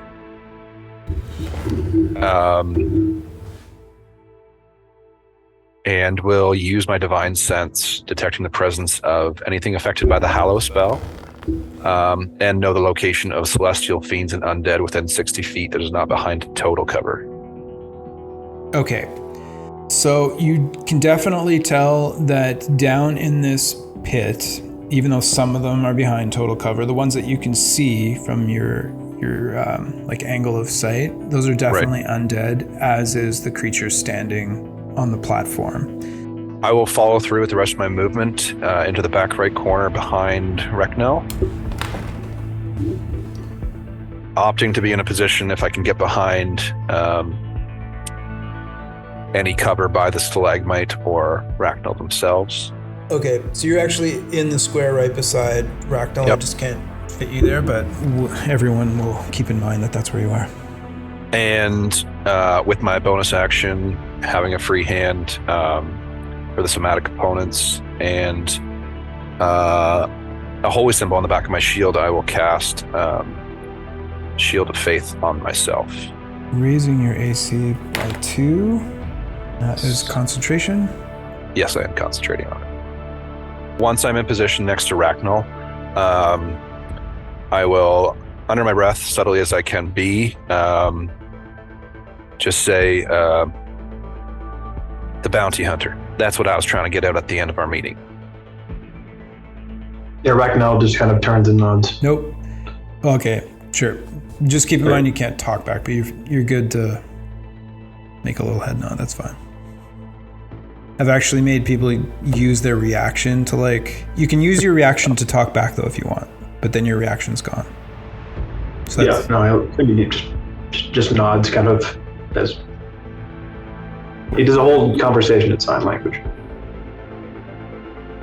Okay, at the end of your turn,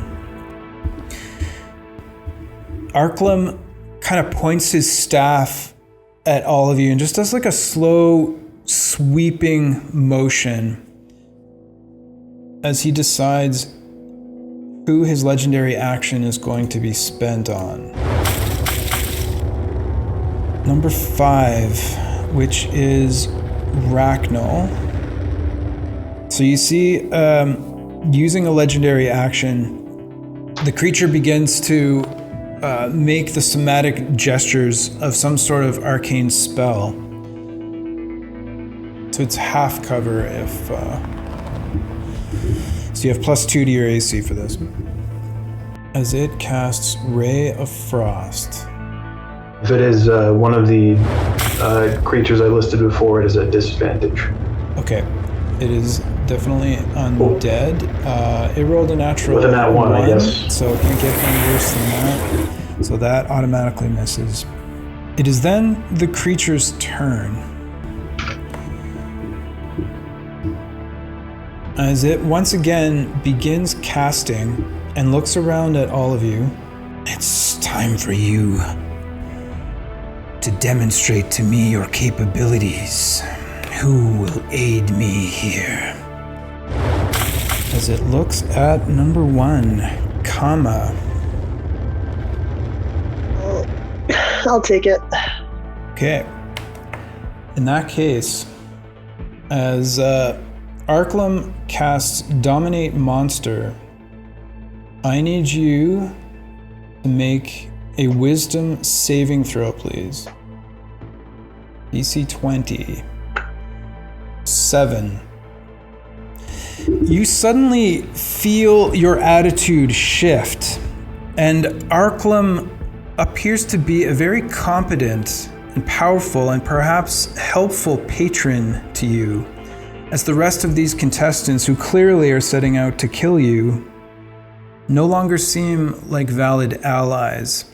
I'm not gonna dive in and take control of your character, but on your turn, I would ask you to either roll randomly to see who you're going to attack with the best of your ability, or you can just choose a target of your own. But you are now allied with this powerful creature. Okay. It is now the bounty hunter's turn. Just a quick mechanical question. Yep. If he turns us all, none of us die, right? He's probably thought of that. So, just a quick mechanical question. My favorite enemy are undead. Would I be able to sense if they're present? Yeah, this creature is about as undead as you can get. Cool. Yeah. And is it apparent and obvious that the dude on top of the platform is the main guy we're here to hunt or hunted? Yeah. Yeah. Fabulous. Good. My character will slowly crouch down. He's got real tunnel vision on the guy on the platform, and he's kind of really squinting and watching all of his movements, and anyone that's paying attention kind of notice his eyes are glowing as he does this. Hunter's sense. I gain the ability to peer at a creature and magically discern how best to hurt it. As an action, I choose one creature I can see within 60 feet. I immediately learn whether the creature has any damage immunities, resistances, or vulnerabilities. Okay. Sounds good. If they are hidden from divination magic, I am under the impression they have no immunities, resistances, or vulnerabilities. All right. Then I will send that to you right now. Cool. I'll then move, I think it's like 2 steps to the left. As my character was peering at him and his eyes glowing, it's, there's our prey. And that is me assigning him as my prey. Bonus action, Slayer's Prey. As a bonus action, I can designate one creature I can see within 60 feet. The first time I hit that creature with a weapon attack, it will take 1d6 damage. Okay, first time on each turn, right? Each turn, yeah. So that is 10 feet of movement, a main action, and a bonus action. And if I could just quickly read what you've sent me, I then may have a little bit of... right. So there was 3 categories there. You've sent me all 3, right? Yes. Yeah. So I'll get how long can I speak to people? 6 seconds, is that right? Okay. Trying to get tongue-tied for 6 seconds. Yeah, okay. I'm hitting the timer. Okay. Don't try lightning, cold, necromancy, or poison. Bludgeoning, piercing, or slashing from non-magical. All right, there we go. Such a strange way of speaking. That's my shout out to all of you. Okay, and that's it for your turn? Yeah, that's everything I can do. I've moved, I've bonused, I've main actioned. Okay, at the... And I'm trying to be perfectly hidden from him, like using the stalagmite. For sure. Yep. Tempt You him, do that obviously. as well as your 5-foot square allows. Cool. He, at the conclusion of the bounty hunter's turn, once again, he looks at all of you holding this staff out in front of him with like a finger down the length of it. And with his second legendary action, he points towards Murloc. Gonna fate spear that. Okay, Murloc uses his first Fate Sphere. Oops.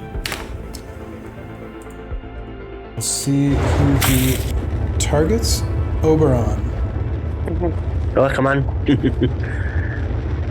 I do have full cover from him. If that, because I'm completely behind the stalactite directly in front of him.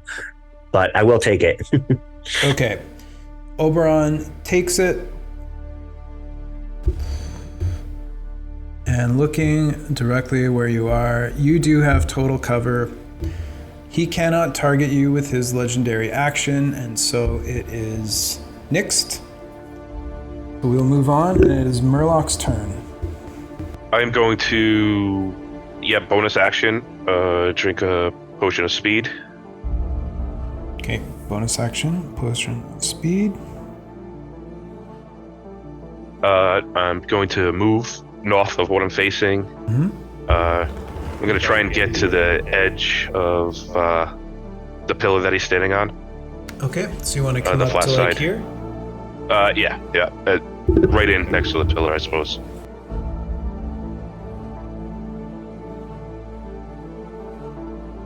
You currently have lost sight of him and him of you. If I move diagonal 1 forward closer to him, will that give me sight of him? So actually, according to the rules, you cannot move diagonally where a wall ends. You have to go up and over, even though. Can I jump up? How high is that wall? 10 feet. So I would say you could jump up to grab on, but you wouldn't be able to pull yourself up without using the dash action. Okay, so I'll do that. Okay, so hasted action, you grab on. Just give me an athletics check. If you're trying to pull yourself all the way up. Oh, no problem at all. With relative ease, due to your impressive physicality, you pull yourself up to here, and do you want to close or you want to stay there? Am I within attacking distance? You'd have to move one more square. Okay. And then I'm going to attack. Oh, yes. Oh, attacking with the great axe. Yes. And a critical hit to boot. Nice. Yeah, you critically hit with that great axe. Go ahead and roll your damage. Okay, so we have our house rule for crit damage here. So your first roll, your 2, is your normal damage die with your d12, but you max out your second die, so you get the full 12. So it would actually be 2 plus 12, not 11, for 14, plus your 4 for 18. 18 non-magical slashing? Actually magical. Magical slashing. There we go. Yeah, your axe just chops into like the bones on his ribcage. He brings his staff up just in time, but the blade still manages to strike bone. And then because I took the slashing feat, when I attack with a slashing weapon, I reduce his movement by 10 feet until the start of my next turn. And because I scored a critical on the slashing damage, I grievously wound him until the start of my next turn. He has disadvantage on all attack rolls. Okay. Nice. Oh, damn! Let's go. Dave, I'm not sure you caught it, but that was a magical attack, Murloc said. Yep. No, I Okay. got it. Perfect. Okay, it is Kama's turn. What is Kama gonna do? Gonna roll a d6. Okay, do you want to just use my sheet to see who your target's going to be? Okay, go for it. Wait, does he need to make a concentration save on that dominate person? Ooh, that's a good call. Yeah. Yes. Good call for sure. All right, so that's a con plus 10. He took 18, so he needs a 10. Yeah. So if it's plus 10, he can't fail. So he maintains concentration. He couldn't fail. Yeah. If you rolled a nat 1, it would have been 11, so... Everyone likes to see dice rolling, though. Back to you, Kama. It is a 5. So a 5 means that Kama would be going after Ragnall. Okay. Ragnall's the one with a bunch of rings, right? That's right, yeah. Yeah. I guess I'll move my 30 feet. He's still 10 feet away. I guess I'll action dash. Okay.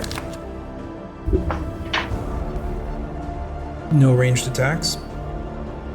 No. Okay. Yeah, you're dual wielding, so I don't think you'd have the economy to range anyways. No. All right. So you move up with the dash action. Is that it for your turn?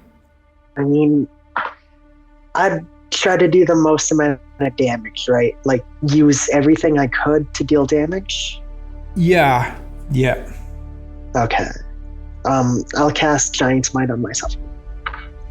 Okay, bonus action? So, yeah, I grow to large. All right. Is it... You could have reached me if you didn't dash. You could have reached me and grown to large size and then attacked. Really? Yeah, absolutely. You were within 5 feet of me, so you could have Giant's Mighted into the next square and then attacked. Gotta be honest. Yeah. I didn't know you could do that. You can. Okay, so Is he is allowed to that tell him that? Yeah. I mean, is that a spell or an ability for you? An ability. Okay, and is it an action or bonus action? Bonus action. All right then. So I'll move you out of the way for a sec. You become large. Oh, he's prone. Get him. I'm sorry, Ragnall. Okay. Being forced to do How this. are you attacking? With your short sword? Yes. So that is a +5. +5 to hit. 13 to hit Ragnar. Yeah, as the sword swings, Ragnall is going to duck as the huge sword smashes into the stalagtite. He is blocking by. All right, up at the top, at initiative count 20, Arklam is going to take a Lair action. I'm going to roll a d8. So I get a level 4 spell slot back. I haven't used any level 4 spell slots, so it actually doesn't do me any good. That makes it Ember Flint's turn. Okay, Ember Flint is going to fly behind Kama. Okay. And Ember Flint can't attack on its turn, so it's going to use its action to send a... It's going to send a message, like a picture of it stinging Kama to Ragnall and him falling asleep. Oh, okay.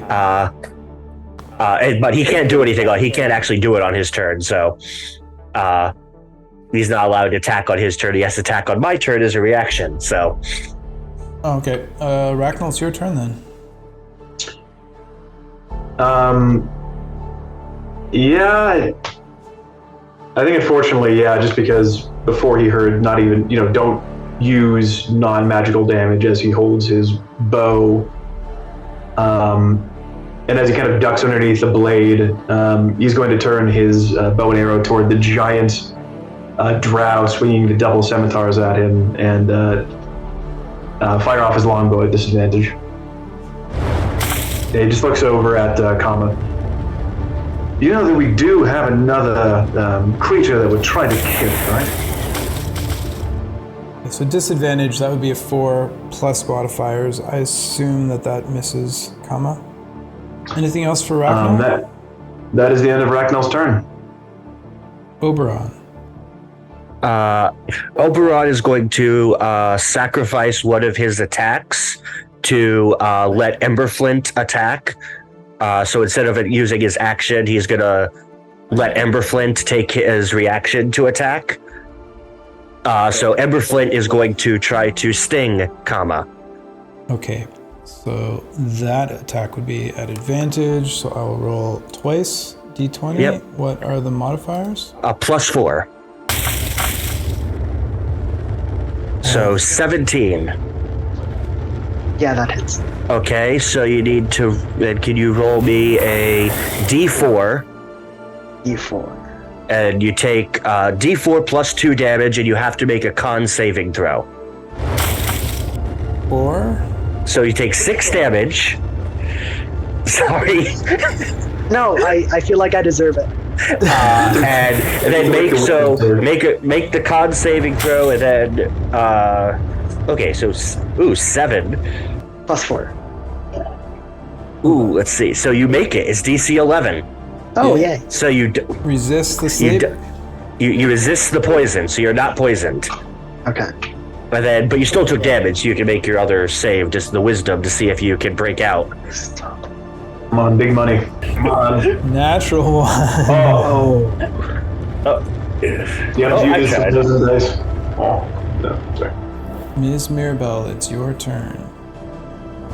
Miss Mirabelle quickly places a hand on Ragnall's shoulder and says, "Come now, Ragnall. He's not our quarry. Murloc needs our help." And I'm going to take full movement and a dash for 60 feet total. In that, using free object interaction to draw her blade. And I'm going in behind the steps. So basically behind Murloc, but not on the pedestal, if I can get there with 60. Okay. And from there, I don't think I have anything left. With just a passive perception, do I pick up anything else from the pit? I'm looking specifically for any mechanisms that might release the undead horde from in there, or if it's just a pit. Passive perception being 10. So as you're sprinting by, looking down, it just appears to be a pit. You do notice that there are other humanoid bodies at the bottom of the pit, but they don't seem to be moving like these ones are. Okay. Very good. I'll end my turn there. Okay, at the end of your turn, the creature is going to make a legendary action. Against is a number 4. Number 4 is Oberon once again. Which I can't see because I have full cover from it. We said last time. Yep. So that one is nixed as well. That makes it the creature's turn. D6 to see who he's going after. A 5. Ragnall. Yep, he'll take it.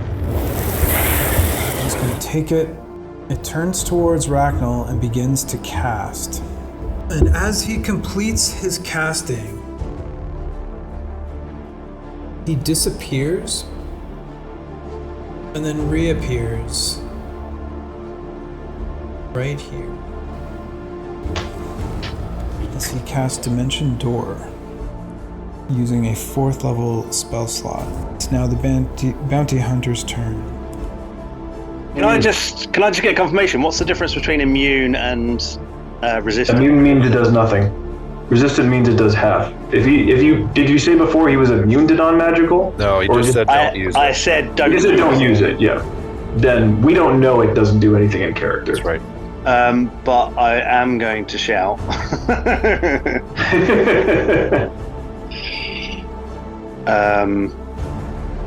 That he is immune to non-magical attack. Yep. Okay, so you do that with your 6 seconds. Anything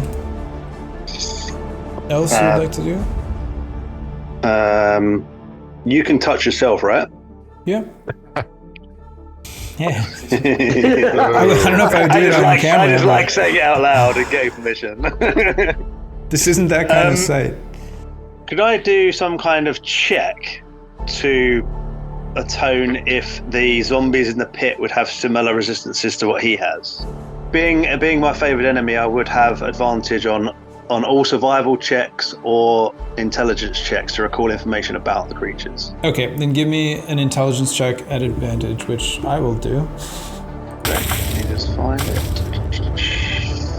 Just a flat intelligence. All right, well, natural 20. You...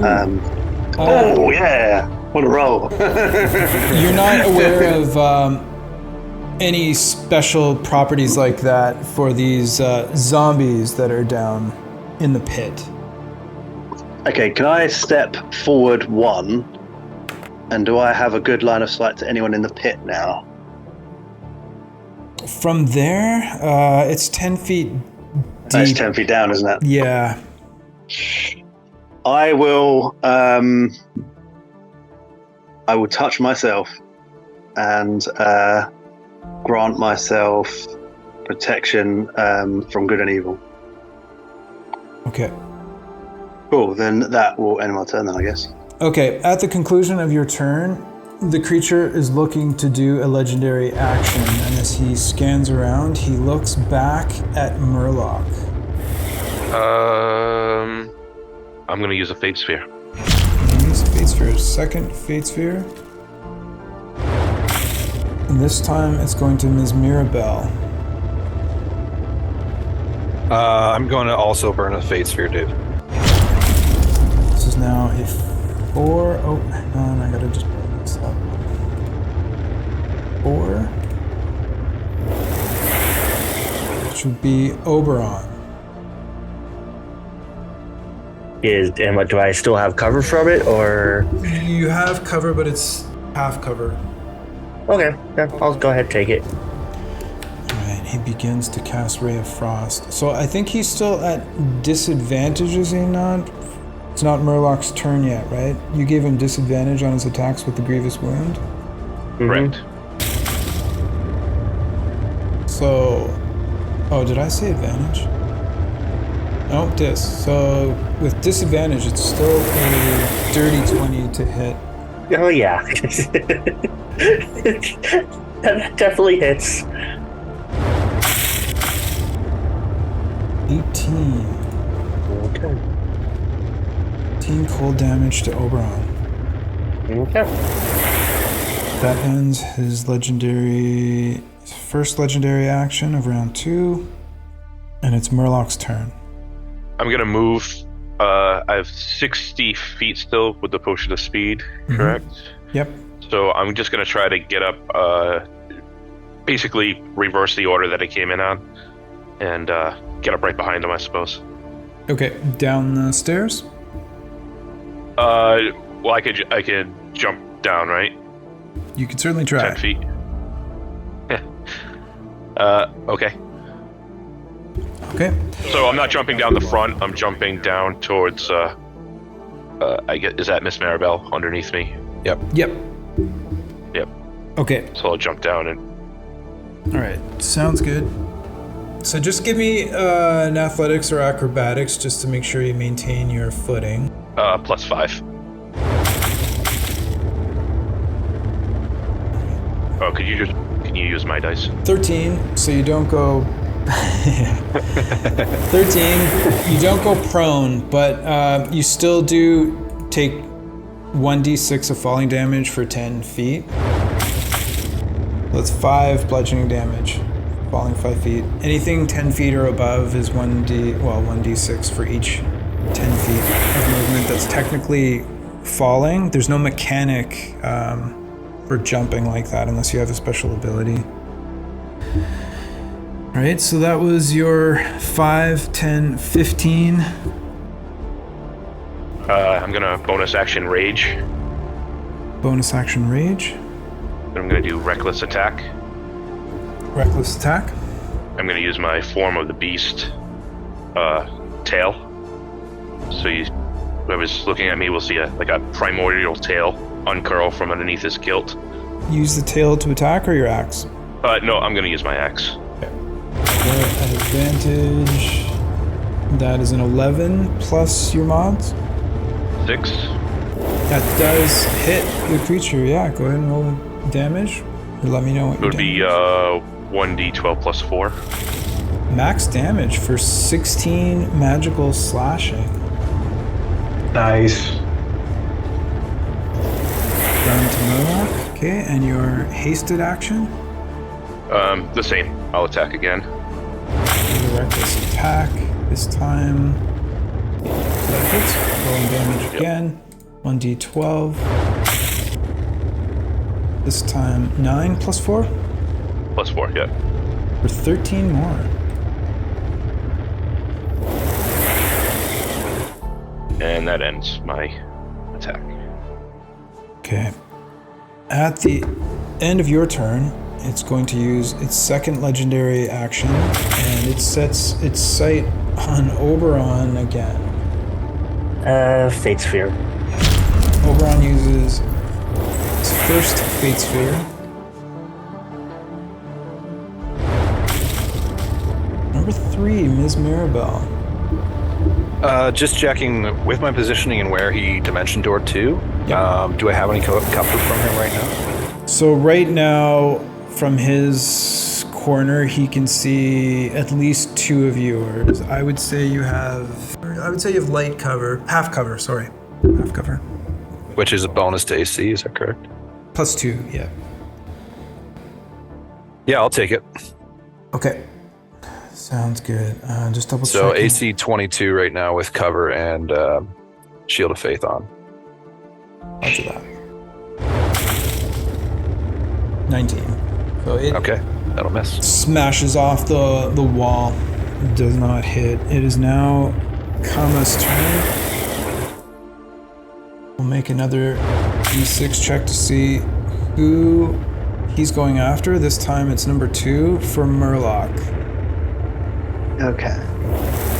I'm sorry, did you say legendary or just No, this This is our this is Kama. Kama. our Yeah. ally. This is your friend.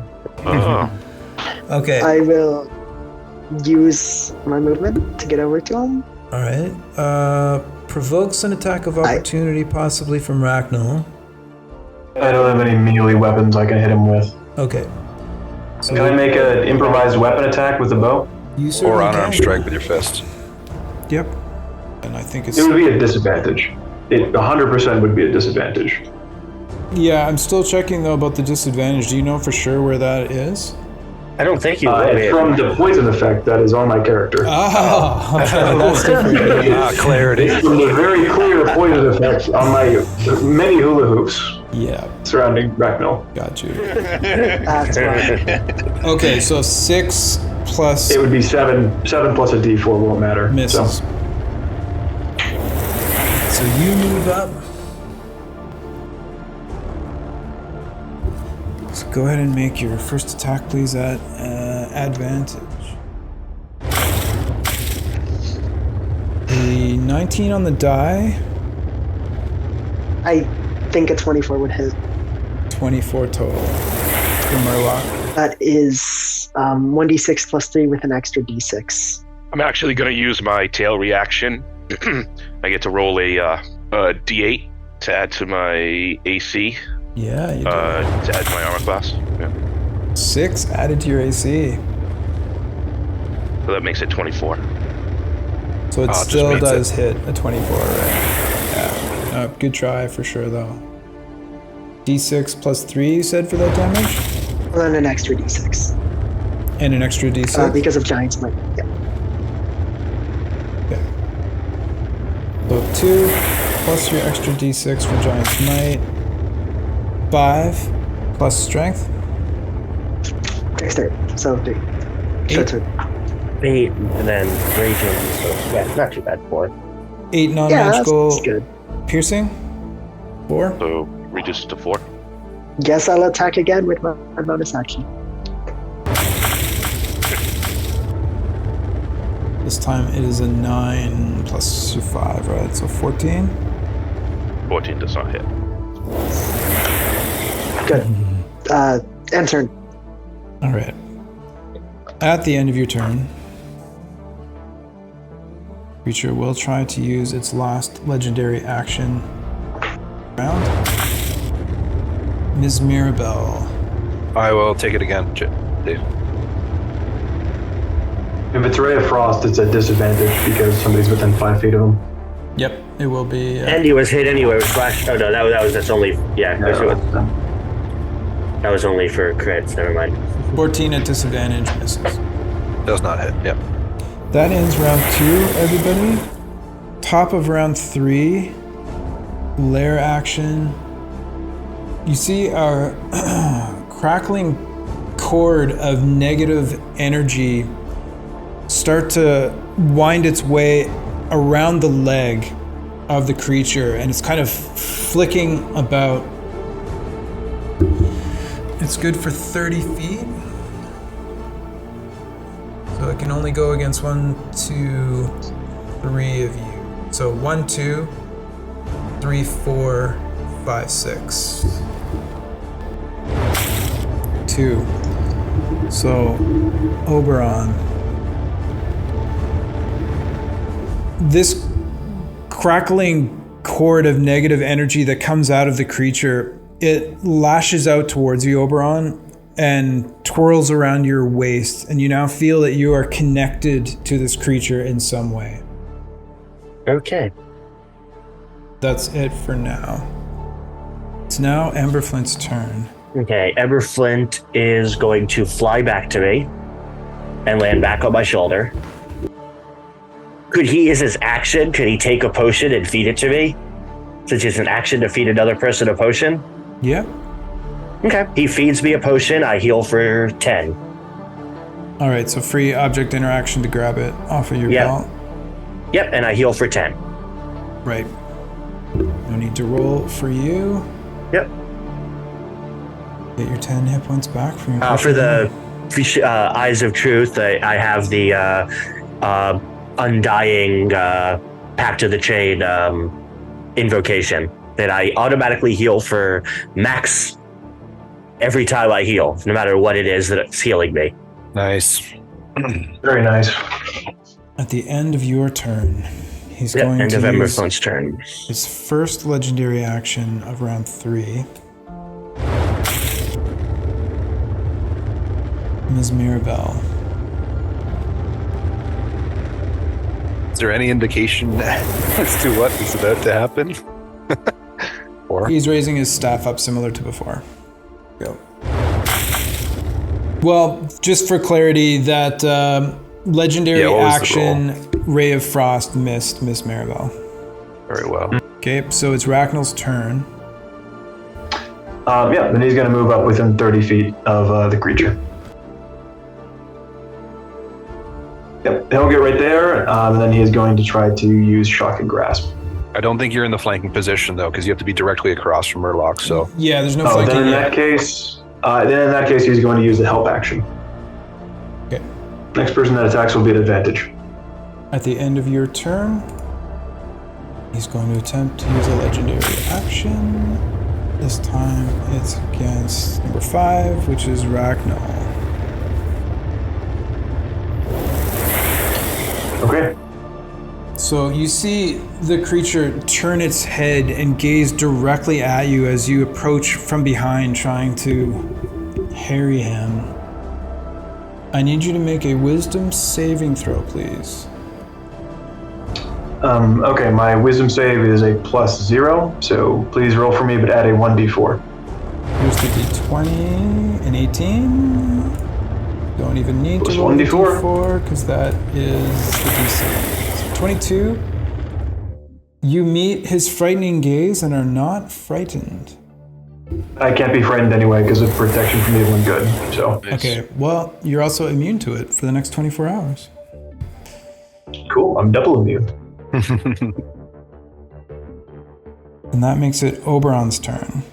I am going to fly up. I'm going to fly so I'm just over the pit.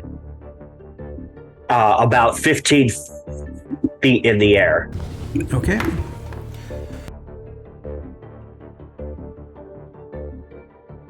He's 15 feet from you. Okay. I am going. I know he said don't use lightning, but it has another feature, so I am going to cast Lightning Lure. Yep. On it. All right. What is it an attack roll or a save from me? Strength saving throw. Strength saving throw. And I believe my DC is 14. So he doesn't have a specific strength saving throw. We'll just roll. It's 4 on the die, and he would fail. Okay. So he comes. However, he's going to use one of his legendary resistances to automatically pass. Okay. Yep, I got rid of one of them. So. Yep. Especially for a cantrip, that's pretty good. Yep, absolutely. Yeah. It is Ms. Maribel's turn. Dave, on my approach to where my current position is there ground to travel on between the pit and the opening in the pedestal? No, the pit goes right to it? The hole goes right to it, yeah. Well, I'm going to use movement to move behind the pedestal, and I'd like to be using my passive perception to kind of analyze it for anything that might be on it, magical runes, any levers or pulleys, and when I get to the opening on the backside, again, just using my passive perception of 10 to see if I notice anything on the inside as I come to it. Okay, around here? Yeah, so I'll just use up like 15 feet. Yep. Pause to take that in.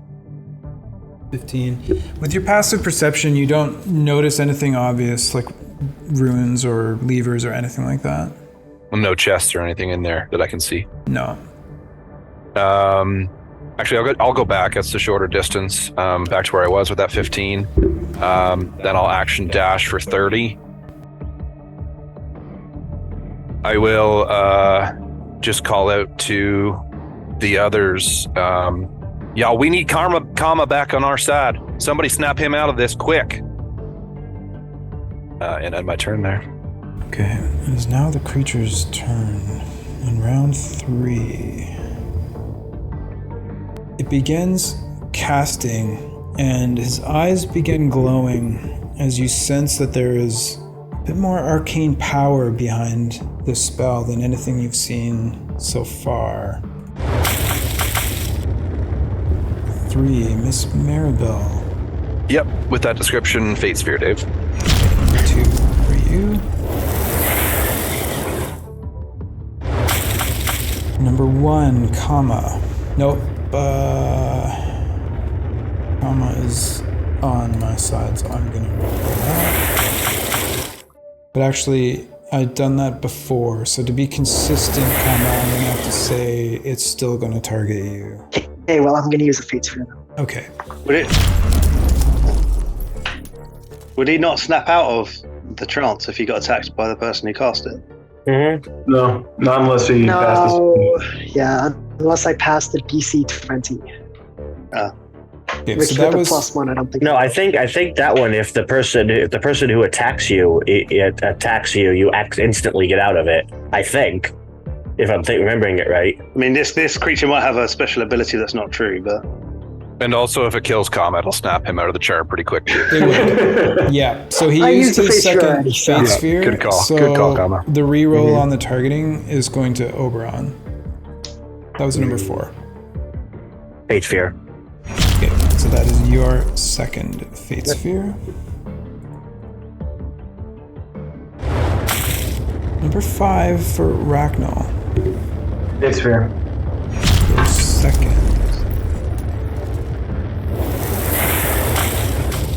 A 6, the Bounty Hunter. Am I in range of it? You don't know. Oh, fuck. I mean, we're all going to just use fate spheres otherwise, aren't we? You gotta take advantage of it. I'm going to have to risk it. Okay, so you're... Otherwise, we're all just going to pass it around and... Okay, so you're taking it? I don't know. I mean, I might not even be in range, so... I'm the furthest away, so I'm the most likely to be missed, I think. And cover. Yeah. Is my logic. Yeah. I'll take one for the team. If I die, you need to try and save me. All good. I'm just double checking the range on it. exploding. 10 foot. And guys, regardless of what happens like right here with this spell, but even for the rest of the fight, this is round 3.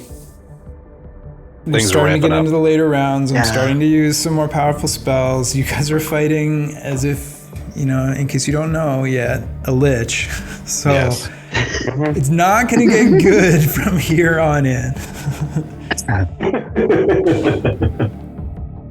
So, and the other thing, and I'm going to just go back for a sec here, Carl, just because when I roll the targeting, it's who it's going after. It doesn't mean that he won't move. So, Yeah. Oh, because it's his turn, so he can move and all that stuff. Just want to confirm, though, after that bit of extra information, that you want to take it. I'm just saying. I want to be fair. No, I don't want to take it, Dave. No, I don't, but... Well, hey, I fully realize too that with this Fate Spheres it becomes Russian roulette instead of D&D. I understand that, Yeah. but that's why everyone has 6. So they get used at different times, so it's not always just the same amount of Fate Spheres being used. But I mean, if I use back to one, me, I'll take it. If I use one, it's another 6. I'll just be really pissed off that I've just wasted a Fate Sphere. well, yeah, Absolutely. Yep. And it's like, how many will I use to not get this? And like you say, it's not going to get better. So I'm gonna hope that I'm not going to die Okay, in a one hit. sounds good. All right. So with that, the creature will step away from the 2 that it is beside, provoking attacks of opportunity should you wish to take it. So. Kill it. Kill this Lich guy. First off, Murloc, do you wish to use your reaction? Absolutely. Okay, go ahead At and... advantage because of the help. Yes. Yep. Okay. So 18 on the die. I know it hasn't popped up. There we go. So 18 on the die for Murloc. What was your bonus? My bonus is 6 to hit. Okay, 24. That hits. D12 plus 4. 11 magical slashing. And Rachno. Okay, it did show up. 18. It's alright. It's at disadvantage. I was just checking to see if it worked. It's a +1. So with a natural 1, he just swinging this with is a strike that would do nothing in the first place. Can I just ask out of curiosity, now everyone's done their reactions, can attack of opportunity be like a trip or a grab? No, it has to be a weapon attack. Yeah, I think Otherwise, I would have just shoved him, Yeah, melee weapon. try to knock him prone or something. But yeah, Yeah. It can't be a I didn't- grapple.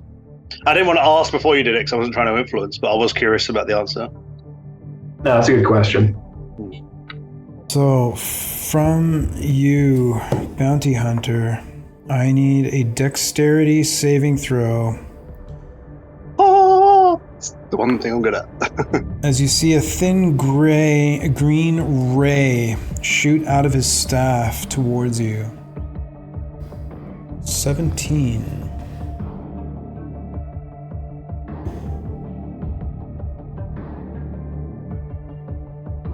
$17 is not enough to meet the save.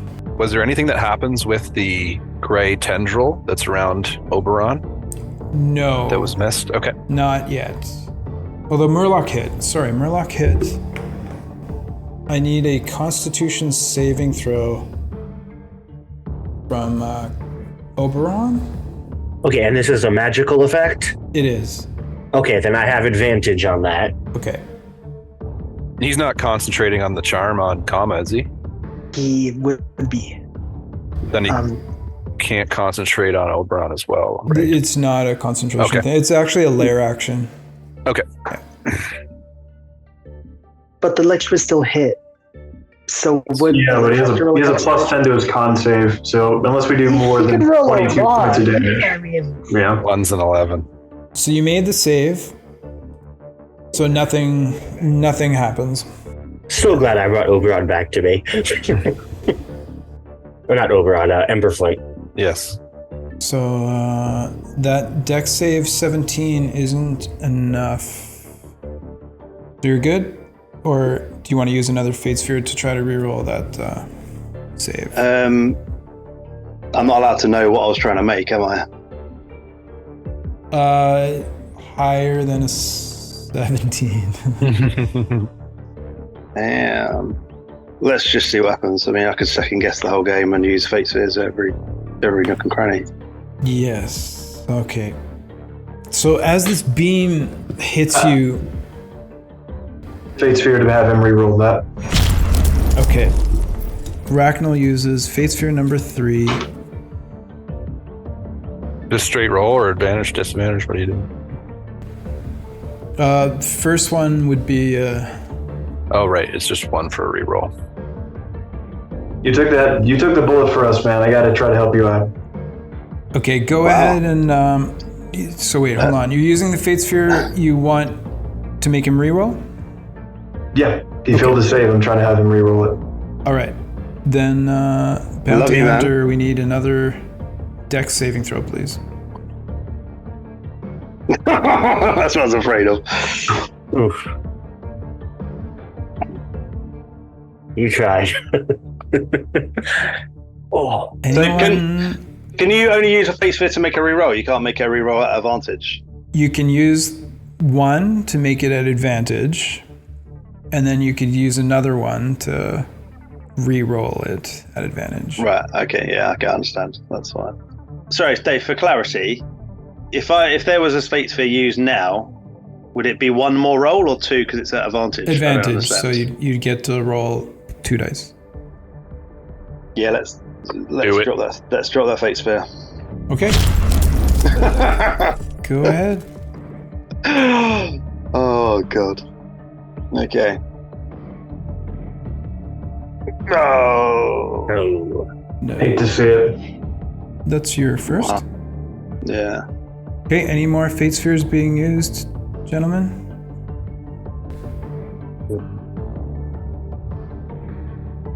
Going once, going twice, gone. Thank you for the Fate Sphere there, by the way. Okay, I need to roll my damage here, guys. 10d6 plus 40 for a total of 82 force damage. As the 82, not only is it more than double of your 33 max hit points, Bounty Hunter, it's also a disintegrate spell. So if it just drops you to 0, you, at this time, feel your body as this beam impacts, and you know immediately that something is not right. Can I do a Fate Sphere to re-roll the damage? I gave it a ton of time. Oh, to reroll the damage? It's for 1 die, so shit. No matter what die you re-roll, the plus 40 is more than your max. Yeah, the plus 40 would kill you anyway. Yeah. Oh, shiza. So yeah, I should use all my body Fate breaks apart at the atomic level as you are turned into a pile of fine gray dust. Carl, I would say, is there anything else that you know of under the rules of Crucible of Fate to save you? Absorb elements won't help, will it, as a reaction? Pardon me? Absorb elements isn't going to help for the reaction to half the damage? As a reaction? Yeah. Force isn't one of those. Yeah. It would give you resistance to force. Isn't one of them, is it? No. No. I don't think that would help you anyway either, because it's 82 damage, so that's still more than your max. Yeah. If it reduces you to 0 on a force, on a disintegrate, not the metagame, but if it reduces you to 0, you're just screwed. Yeah, it's if it's half. Oh yeah, if it's a half, it's still 0. nasty spell. Yeah, doesn't matter. Oh man. Fate sphere for some divine intervention from a god, maybe? I don't know. Sure, yeah. Let's have Absolutely. it. Yeah. Yeah, Do it, man. Do it. Burn Burn them all, man. Yeah. Jesus, May as well try. Burn them. Throw 'em Do all it, up. man. Let's have Save me, a God! D100 roll. Can just try and make it on your own. Oh yeah, you can do it. So I need a You got 4 D100 fate roll. spheres, man. 5. 5, I think. 5, yeah, you got 5 That's fate a lot. spheres, man. You gotta 5 fight in shots. chance, yeah. Pull them one at a time. First one is a 41. Go ahead and roll again. Number 3. Is he going for the low end, 1, 2, 3, or high end? Okay. Yeah. Not 97, 98. No. Okay. 85. No, it has to be. I think it's under your level actually.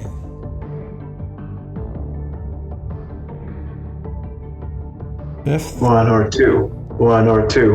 1 or 2. and final one. This would be insane. Come on. Come on, man. You got this. Come on. Come on. So close. I mean, I was hoping that the killer damage was happening next round, so I took the chance. It and was. It didn't pay off. It was happening next round too, and the round after that if needed. There's a lot of tools in his tool belt. Yeah, he has some Nasty stuff. nasty spells. Yeah. So unfortunately, One of us had to go. So thank you very much, everybody. Thank you, man. Thanks for playing. Thank Thanks you, for bringing the soldier. bounty hunter. Yeah. Cheers, man. I'll check in with you tomorrow. Just Okay. before you dip out, this doesn't have to be in the episode, but Carl, what was the line you were saying about life and death when you were in your intro? Live free, tame death. Okay, perfect. Do you get some last words as being disintegrated? Yes, definitely. If you want them. Avenge me. Oh, Okay. Thanks very much, man. I'll send you an email tomorrow. Excellent. Thank you very much, guys. Thank you, Carl. thank you. Thanks, Carl. Okay, take care. At this moment, portals open beside each and every one of you, and as a free action, you can go through in initiative order from the top. So the first person I will ask is Ragnall, do you go through the portal right away? No. Ragnall stays behind. Oberon, do you go through right away? Who's out of care? Whose turn was it? Just was a lot of stuff going on. Was it Sure. the Lich's turn, or was it that a Lair action? No, that was Arklam's turn. Okay, I'll stay then. Okay, Oberon is staying. Ms. Mirabelle. Yeah, sorry, I'm in the same spot there as Oberon. We left off the Lich's turn, top of the order there kind of thing. The Lich just went and cast Disintegrate on its turn. Okay, yeah, I will stay as well. Okay. Murloc, do you stay or go? Stay. Okay, and Kama. Am I still being mind controlled? Currently, yes, but if you I choose, feel like I'd stay to kill them then. but if you choose to leave, you can leave. But if you want to stay, you can stay. I mean, I feel like I gotta kill them, right? So I gotta stay. Okay. Yeah. Sounds good. That makes it Murloc's turn. Okay. Murloc's just gonna move right up behind him. Okay. I will use reckless attack. Mm-hmm. Give me advantage. With an 18. advantage, 18. So you see the creature, as your blade is just about to hit, it notices it's about to get struck once again by your magical blade, and it uses its reaction to cast Shield as this purple energy creates a barrier around it, and your attack is deflected. I will try again with my second attack. Yep. It's at advantage too, so you could still roll and see if you crit. Oh, 23, your blade pierces through the magical shield, and go ahead and roll your damage. 9 total, 9. Magical slashing including your rage. Yep. You chip away a bit of bone and cut some fabric away from the creature. Let's go.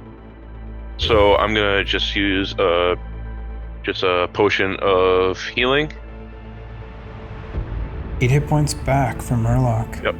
That makes it Kama's turn. Kama, if you could roll a d4? Yeah, d4. Well, actually, roll a d6 just to keep with our original numbers. Oh, you rolled a d6. Okay. Yeah. So that would be Murloc. Ms. Mirabelle, do you take opportunity attack? Yes, I will. Okay, go ahead and make that first. No hit. No hit. All right. Just trying to snap you out of it, Jake. 15. Yeah, no, it's fair enough. I want that too. Yep. I'm sorry, Murloc. 14, but it is at advantage because you're flanking. Oh. All good, buddy. Oh. 23 to hit Murloc. That'll hit, but I'm gonna use my tail reaction to roll a d8. Okay. No, makes me a 20. Makes you 20. Okay, so it still hits. Let's have the damage. Short 4 sword plus is an 4 extra plus 6. your... Oh, 10 damage. 10 That would damage. be half though. So 5. Yep. Then bonus action, still with advantage? Yep. Oh, hey. But those suck. Okay. Great. 13 misses. We are now at the top of round 4. For the creature's lair action, it used tether last time. This time it's going to roll a d8 to see what level of spell it gets back. It gets back a level 7 or lower. So it gets its 6th level slot back that it just used. Okay. Makes it Emberflint's turn. Emberflint is going to fly down behind Kama. Oh, does Emberflint have its own portal, or is it just sharing mine? It's sharing yours. Okay. Emberflint's going to fly down behind Kama. I have to mark off the portals because they don't move with you guys. So just one sec. Are we staying here so we can kill the Lich? Of course. Dave's first TPK. Is there any way I could talk Emberflint out of going there? I just had it. I'm like, I know I said that Emberflint was going to do it, but Emberflint's like on my shoulder. Can I is my reaction put my hand on him and stop him from moving? To be honest with you, I don't even remember what you said. So. Okay. Okay. Emberflint would just stay there. There we go. Okay, the portals that are associated with your targeting number are down beside all of you guys. So what does Emberflint want to do? Emberflint's just going to stay on my shoulder. He gets ready to go and move down towards Kama, and I kind of just rest my hand on my shoulder where he's sitting and shake my head, and he stays. Okay, I'm just going to put him here. Yeah, that's fine. I forgot to move him last time. Mm-hmm. Yeah, because he was on my Okay, shoulder. That makes it Racknell's turn. Okay, Racknell is going to try to fire off a shot at Kama to try to break him out of this. So disadvantage, that's going to be a 21 plus... 21 hits, yeah. 25. 6 points of damage. Okay. Come on, get out of this thing. Come on, man. And it's a wisdom saving throw, right? Yeah, wisdom. I have advantage against being charmed, but would I still have advantage if I am already charmed? Yeah, it's still a charm saving throw. Okay, great. Yeah, it's to avoid or end the charm condition, so... You're an elf. 17, I don't think that's high enough. It is not. No, the DC is 20 on those checks, Gosh. guys. Yeah. You gotta roll for 19 or 19. 20. Oh my god. Yeah, you're dealing with an 18th level spellcaster here, guys. Oh, good lord. Yeah. Ragnall took a shot. Anything else for Ragnall? That'll end his turn. That makes it Oberon's turn. Okay. Like, can I move within 15 feet of the Lich without and staying over the pit? And staying over the pit? Yes. Yeah, for sure. Okay. Yeah, move right there. Okay, I thought that was 15 feet. I was just... yeah, so I'll move in that little thing right in between those two zombies, but staying up there to, like, over 10 feet. And I will cast Lightning Lure on him again. DC 13. Okay. Sorry, I was off by 1 when I was guessing. He fails it, but is going to use a legendary resistance. I thought so. Anything else for Oberon? He goes back through it. He flies back towards his portal. Okay, but not through it?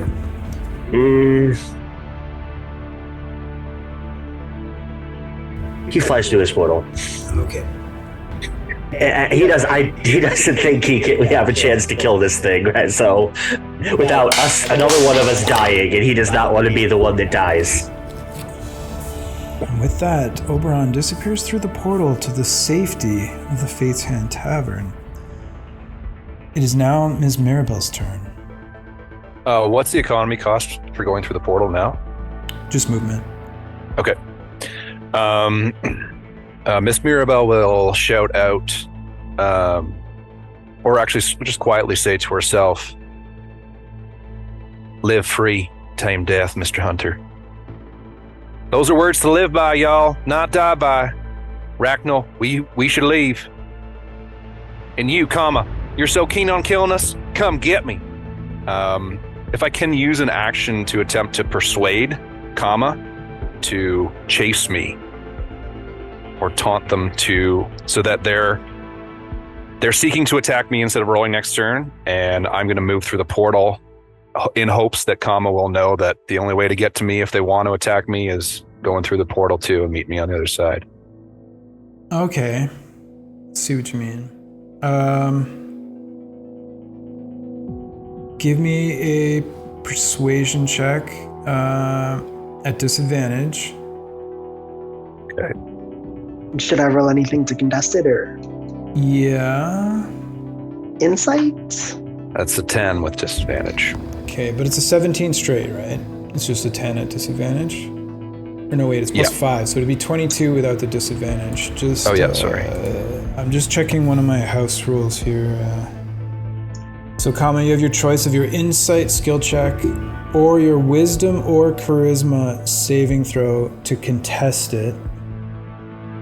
So if you fail, I will say that he has convinced you to go through the portal. I'd probably do insight because I have advantage on it because of my roots. Okay, and you actually do want to kill him.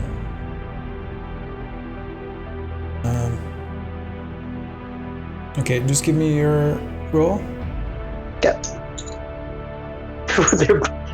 10. 10. So convinced then? We didn't beat it? You're already hostile. I'm going to say it's at 22 and he failed, so you'd be free to go through a portal if you want to, And yep, tail end of my turn, I'll finish by going through the portal after saying all that. Okay, Miss Mirabelle. Through the portal. That makes it the Lich's turn. I'm going to cast Globe of Invulnerability.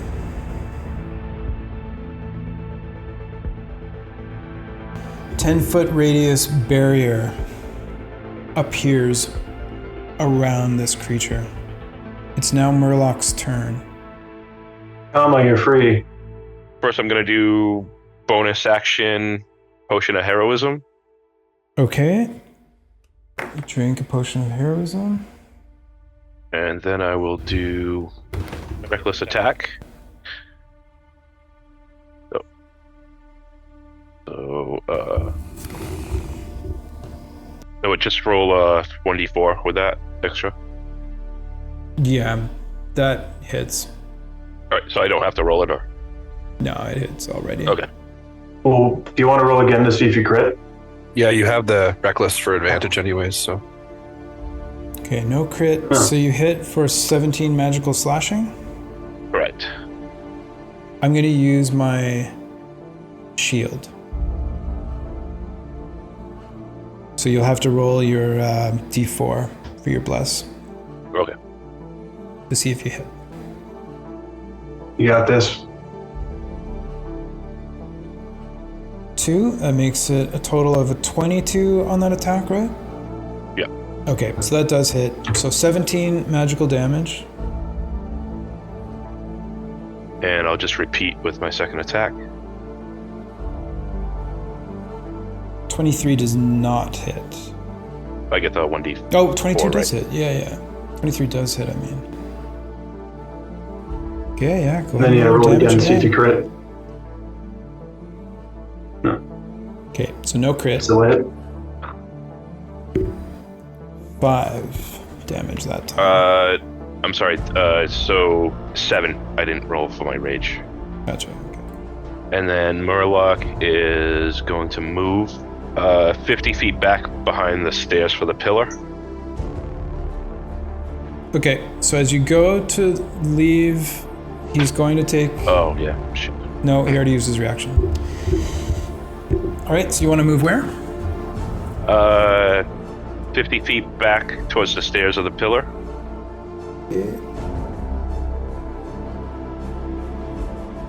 I'm going to use a legendary action. Haven't used any in round 4 yet.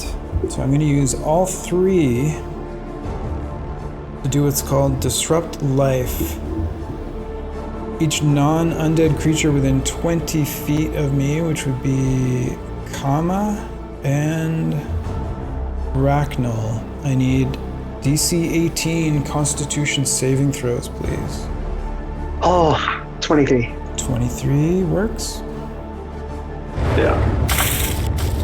18. So you both make There we it. go. So you only take half of this necrotic damage. So 12 necrotic damage to both of you. Lose 2-6 because Shadowkai. Right. That makes it Kama's turn. Yeah, that wasn't his action, right? He doesn't have a reaction. He has burned his He has reaction. no reaction. He has no reaction. Okay. I'm going to my portal and I'm jumping in. Okay.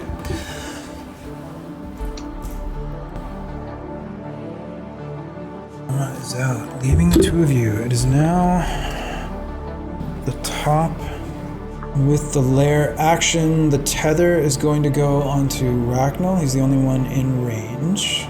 You don't feel any adverse effects at this time.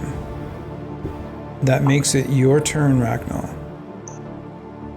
Okay. Yeah, Racknell is going to yell out, "I'll go when you go, my friend."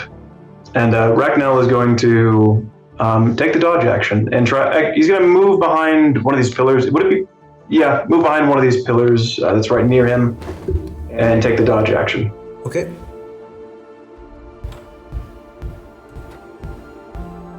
There you go. Dave, are we privy to what's going on once we've gone through our portal or no? Yep, you can see. Yes. Okay. Yeah. And can our fate spheres still interact with the game from where we are? Yeah, you can still use Fate Spheres. Okay.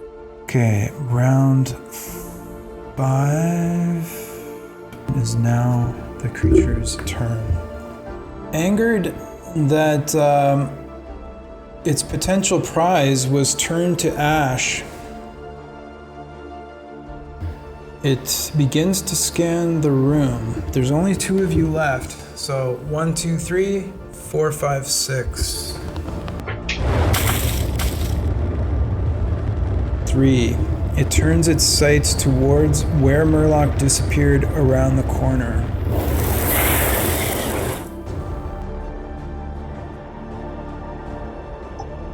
There's no cover offered by the stairs, Murloc.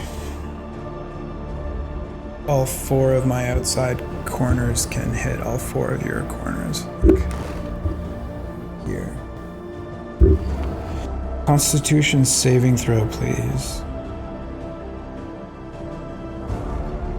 Okay, and my bless gives me a +4 on that. D4. Oh, a D4. Are you guys seeing the roll? No, it's doing it again. I am seeing it on my thread. I have con save 16, custom roll D4 of 3, so I can confirm. 19. So unfortunately the DC is 20, Murloc, because all of his spells the DC is 20. It's lower on his legendary actions, but on his spells they're all 20. Yeah, I am seeing it too. So okay, I'll use a Fate Sphere. okay. Is this did you say a legendary action? This is just his action. He's casting a spell. Nice. That's a 21 plus a 4, so 25. 25. yeah. Okay. And can I just boy. if I can just get one person, I believe you, Steve. I just for the eyes of truth, right on. I just I got need it. one person to verify. There's the actual. There it is. I got it. Yep, I got it too. And a 4 on the D4 for Okay, 25. good stuff. Oh my god. Good stuff. Okay, so go. it's still half the damage. 7d8 plus 30. So 59 necrotic cut in half is 28. 29. So 29 damage on that. That's his action. It is now Murloc's turn. Move to attack. Okay. You move to attack 5, 10, 15, 20, 25 to be right in front of him. Sure. I will do a relentless attack. Reckless, you said? I'm sorry, yeah, reckless attack. Okay. 24. 24 hits. Go ahead and roll your damage. Damage is 10. 10. Magical slashing. And then my second attack, I'll do the same thing. Okay, second attack. Jeez, Murloc. 9. Roll your d4. 21. 21. He is going to burn shield, bringing his AC to 22, which causes that to miss. Actually, you know what? No, I'm not going to use shield. Go ahead and roll your damage. The 16 magical slashing damage. 16 magical slashing. You strike him very hard, and you see chunks of bone from his rib cage break apart or break off. He is looking in really rough shape.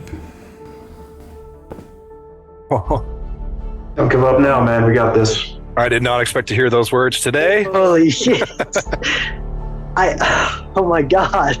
I yell back to Rankle, I don't know how much more I have in me. I'll bring you down. I'll bring you up if you go down. Oh my god. Okay, so you're ending your turn there? And I am ending my turn there.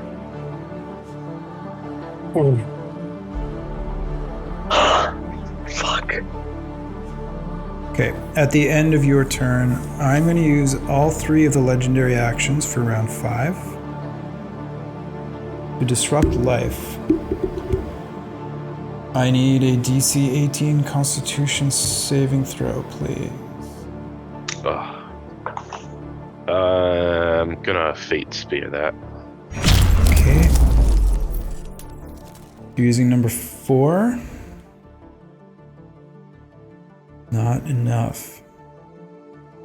And I have the 1d4, but what is his? Oh yeah, You've needed. it's 18. You can. So, Yeah, you can use 22. your.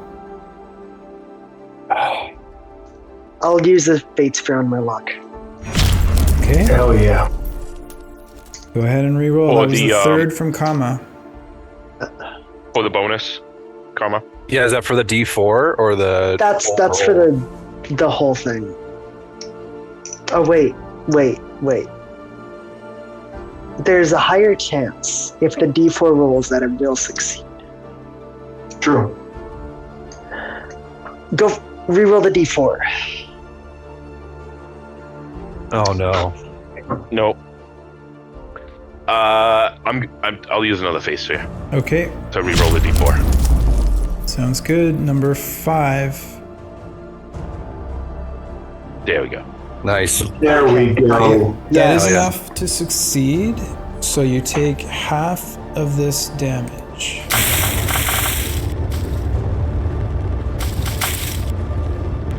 It's 2. 0.2 damage. Oh. For damage. 27, Oh, no. half to 7. 13. I am down. What's the damage type? Oh. No. 5. No. Necrotic damage. Yeah, that puts me -2. Okay, Murloc is down and dying.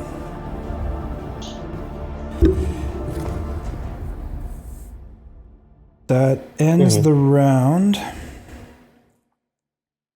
At the end of the round, I will roll a d8 to get a spell back. That is an 8th level spell or lower.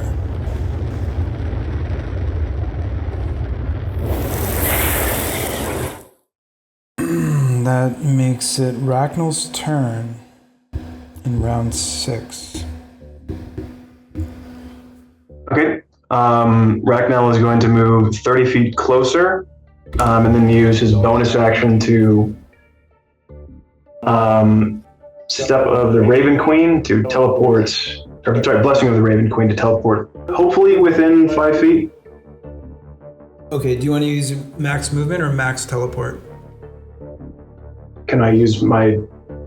I mean, would it really? I guess I would rather save movement, but I would rather be within 5 feet of both Murloc and the Lich, if possible. Okay, so we'll put you here.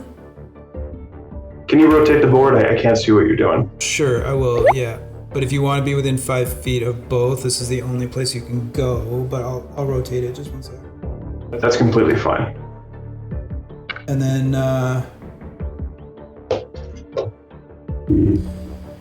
so Murloc is down in this square here, the Lich is in this square here.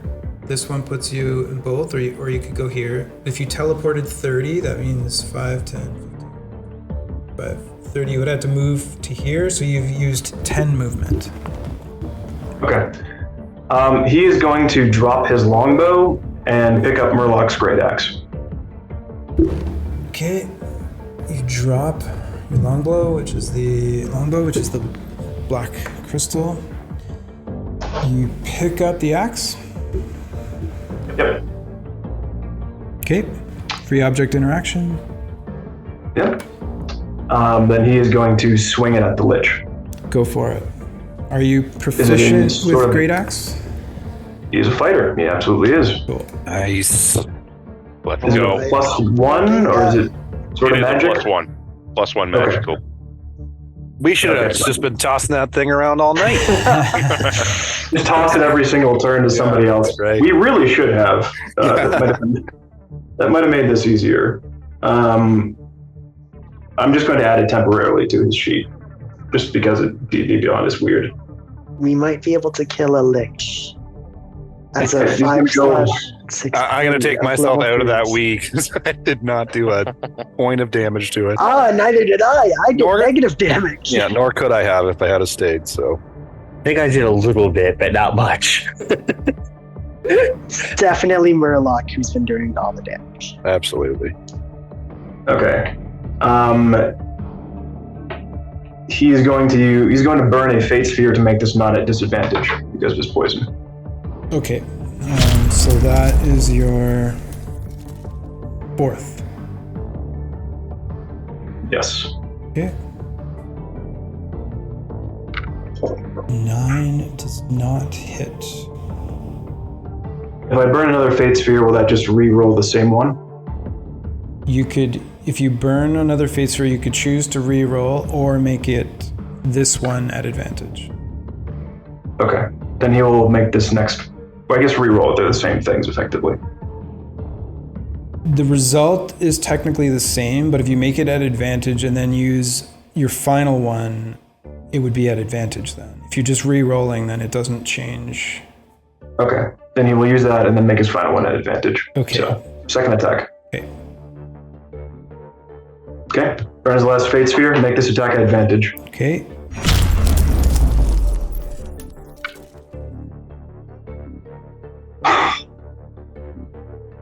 "12 with the final fate sphere is not enough to hit." I will burn my last one to let him re-roll the advantage. Okay, another fate sphere used by Murloc.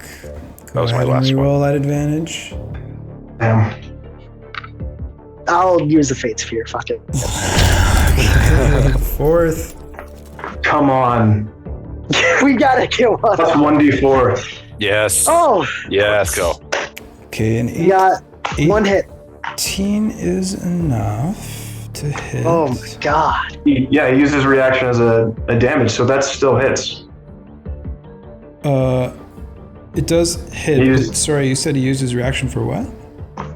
Didn't he use his reaction to attack when Murloc tried? Oh no, he didn't. No. He still would have a shield. So yeah, he's triggering shield. Fuck. Oh god. 18 plus 1, not enough.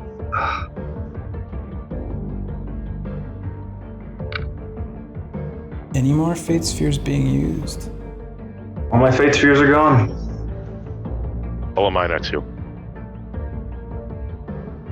What was...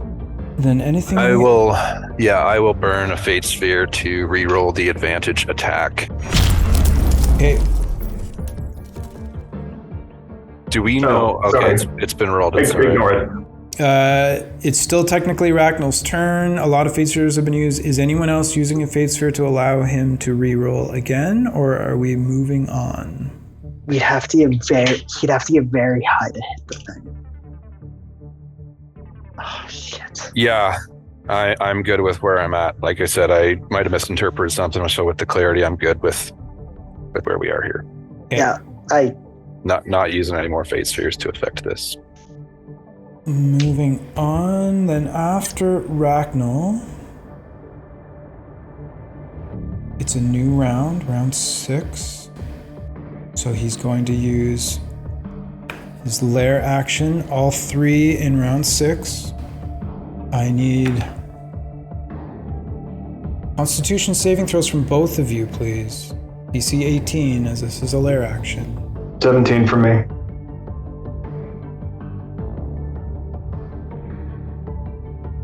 $17 total for Ragnall. Murloc 13 total? Yep. Okay. So those are both fails on this. Which means 23 damage to both. For Murloc, this is not a melee attack. It's not more than your max, so you would take 1 death save fail. And Ragnall would take 23. Have 211 because Shadow Guy. Got 211 because Shatter Kai, yep. Okay, that makes it his turn.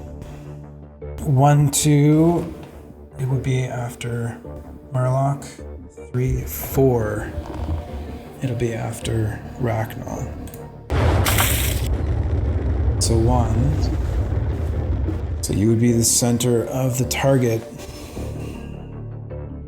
He's gonna do what would be best for him, and he's gonna cast Cloud Kill. So I do need Constitution saving throws from both of you. DC 20. Is that on the start of our turns, or is it when he casts the spell? When a creature enters the spell's area for the first time on a turn or starts their turn there, they make the Constitution saving throw. So it's been cast, and I'll put out the radius.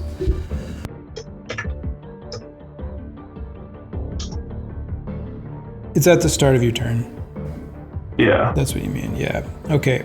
Yeah. So that's the end of him. It is now Murloc's turn. I need a death saving throw, please.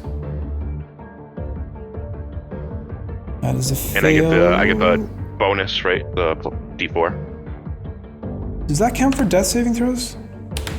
Yeah, of course It is saves. All saves. That's on all saves. Yep, so D4. You need a 4. You got your 4. Nice. Oh my so God. that is a success. You only get 3. It's 10 or higher, isn't it? It's below 10. Yeah, sorry, 10 or higher. Yeah, 10 or higher. 1 success, 1 fail for Murloc. You are ending your turn there, however, so you would take that poison damage, and I'm going to roll poison 5d8. I can only get 40. So I can't get your max anyway, so you take your second death save fail. Brings us to top of the round.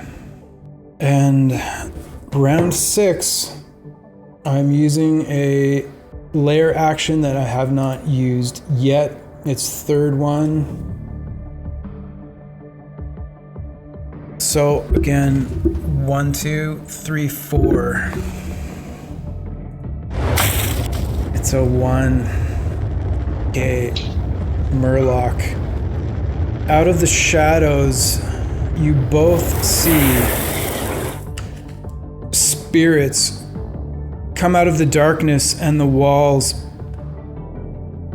I need a Constitution saving throw, DC 18 from Murloc. 24. You make the save. Just want to see if it's half damage. It is. Okay. 15d6. No matter what the damage is. Oof. Ow. Owie.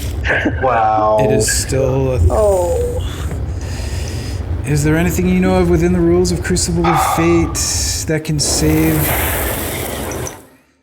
Murloc the Destroyer? I do not. In that case, Murloc has been eliminated from the Crucible of Fate. Steve, man, I'm so sorry. It's good, man. Right before he goes, you hear him say, well, I guess nothing because he's knocked out. Yeah, if you want some last words, though, go for it. Yeah. Yeah, just, eat a fang, you are right. The afterlife is wonderful. All right, thanks, Steve, man. I'll check in with you tomorrow. Yeah, cool. Thanks, guys. Good luck. Yeah, great playing with you, Thank Steve. Good playing with you, man. It's a good time. We did the best we possibly could. Yeah. Clarity, that was the Lair action at the top of the round. It's now Ragnall's turn. You're starting your turn. I need a Constitution save, please, Ragnall. Okay, let me see if this shows up. Jeez and crow. Of course I get a nat 20 now on my con save that nobody can see. Oh, well now you decided to show There it up. goes. Jeez and crow. There we go. Okay, so you make the save, which is good. So you only take half damage from the cloud kill.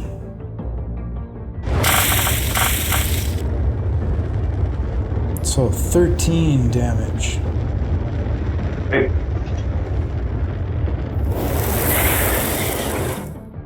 And that makes it your turn. is Murloc's portal still valid for me to go through, or do I have to go through mine? You No, have to go Murloc's through dead. your own. Oh, That's fine. That's fine. Yeah, he's going to turn down toward where Murloc is. Do well with your brother, eat a fang. He's going to use... What is the check for looking through the body? Is that an action, or is that an item interaction? It's a perception. Here, I'm just going to put him back.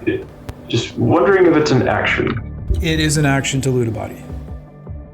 Okay. Could I even do it because I'm in a cloud kill spell? Because I think that gives me total... I can't see anything because it's heavily obscured. Then yeah, you're blind right now if it's heavily obscured area. Yeah, heavily obscured, so technically you're blinded right now. Okay. Then, if that is the case, he is going to action disengage, move 30 feet out of the cloud kill closer to his portal, or move, I guess, 15 feet out. 30 gets you to here? Oh, he needs some action, some movement to get back through the portal. And then with great sadness, he is going to use his second Blessing of the Raven Queen to be able to teleport through the portal. Okay. So you teleport through the portal and are gone from the board, thus ending a harrowing Hunter and Hunted. Gentlemen, Damn. that was a grind. It was. I did not expect you guys to stick around. I know everyone's been jazzed up by some of the victories. This was a difficult one. And once again, I salute you guys for doing what you did. I did not play that creature optimally because I did not expect everyone to stick around.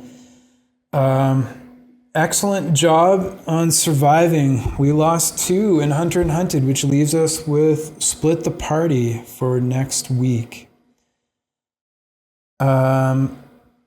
Anything that you guys would like to say, either in character or out of character, as you return to the Fate's Hand Tavern? Welcome back, everyone. That was difficult to watch there at the end. You seem eager to perish. You lost 2 of your companions. Miss Mirabelle will move up to Ragnall and get very close to his face, and some of that monochromatic kind of washes into her red hair and fades to gray momentarily as she's right there. And she seems rather upset, angry and sad all at once, and says, Ragnall, what were you thinking? You had no right to stay there. Well, sometimes you just want to be the hero. And this is what happens. You gave me your word, Ragnall. And he looks at the axe. Funny thing about that, I gave him my word that I would stay. And her anger breaks to just sadness and a bit of compassion. Well, that I can accept. This situation brings me no joy. Believe me, I only want one of you to die in each game. This is no fun for me either. The rest of you, anything you would like to say at this time? Oberon just shakes his head and kind of like pets the Emberflint's head and says, well, it could have been what's worse. You almost didn't get out of there, my friend. And he looks at Ragnall when he says that. I'm at least glad that you got out. It is unfortunate that we lost 2, but I am glad you got out while you still could. Thank you, Oberon. It was heartbreaking, but he just holds up the axe. We have to carry on. You guys notice in the shadows, you hear the sound of Dreg's short sword being kind of flicked out like an automatic spring-loaded blade and back in, but he doesn't say anything. Want to say? No words, Dregs. He looked a lot like you, that son of a bitch that took 2 of ours. Who was that, your brother? Oh, my brother. There's no love lost between me and Arkland Gleath.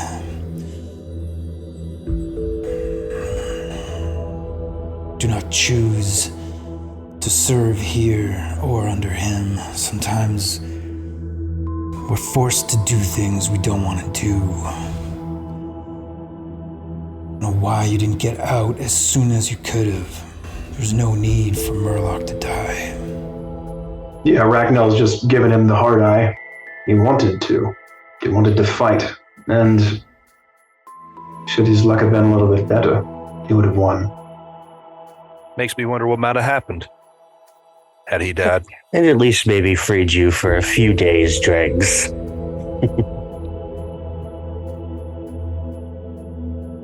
You died. My world would have changed. I wouldn't be sticking around here, that's for sure. Well, this is a very tense moment. I understand emotions are high. Perhaps it's best if we take a bit of a break here, huh? Perhaps a short rest for everyone. Maybe I'll order out some drinks and food. I want to bring the emotion level back down. Before we move on to the game, I think we should just take a bit of a pause, huh?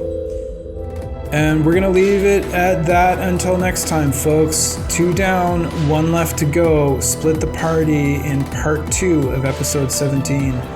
Thanks very much for being with us. I hope you guys enjoy a nice long rest. Take care, everybody. We'll see you next time.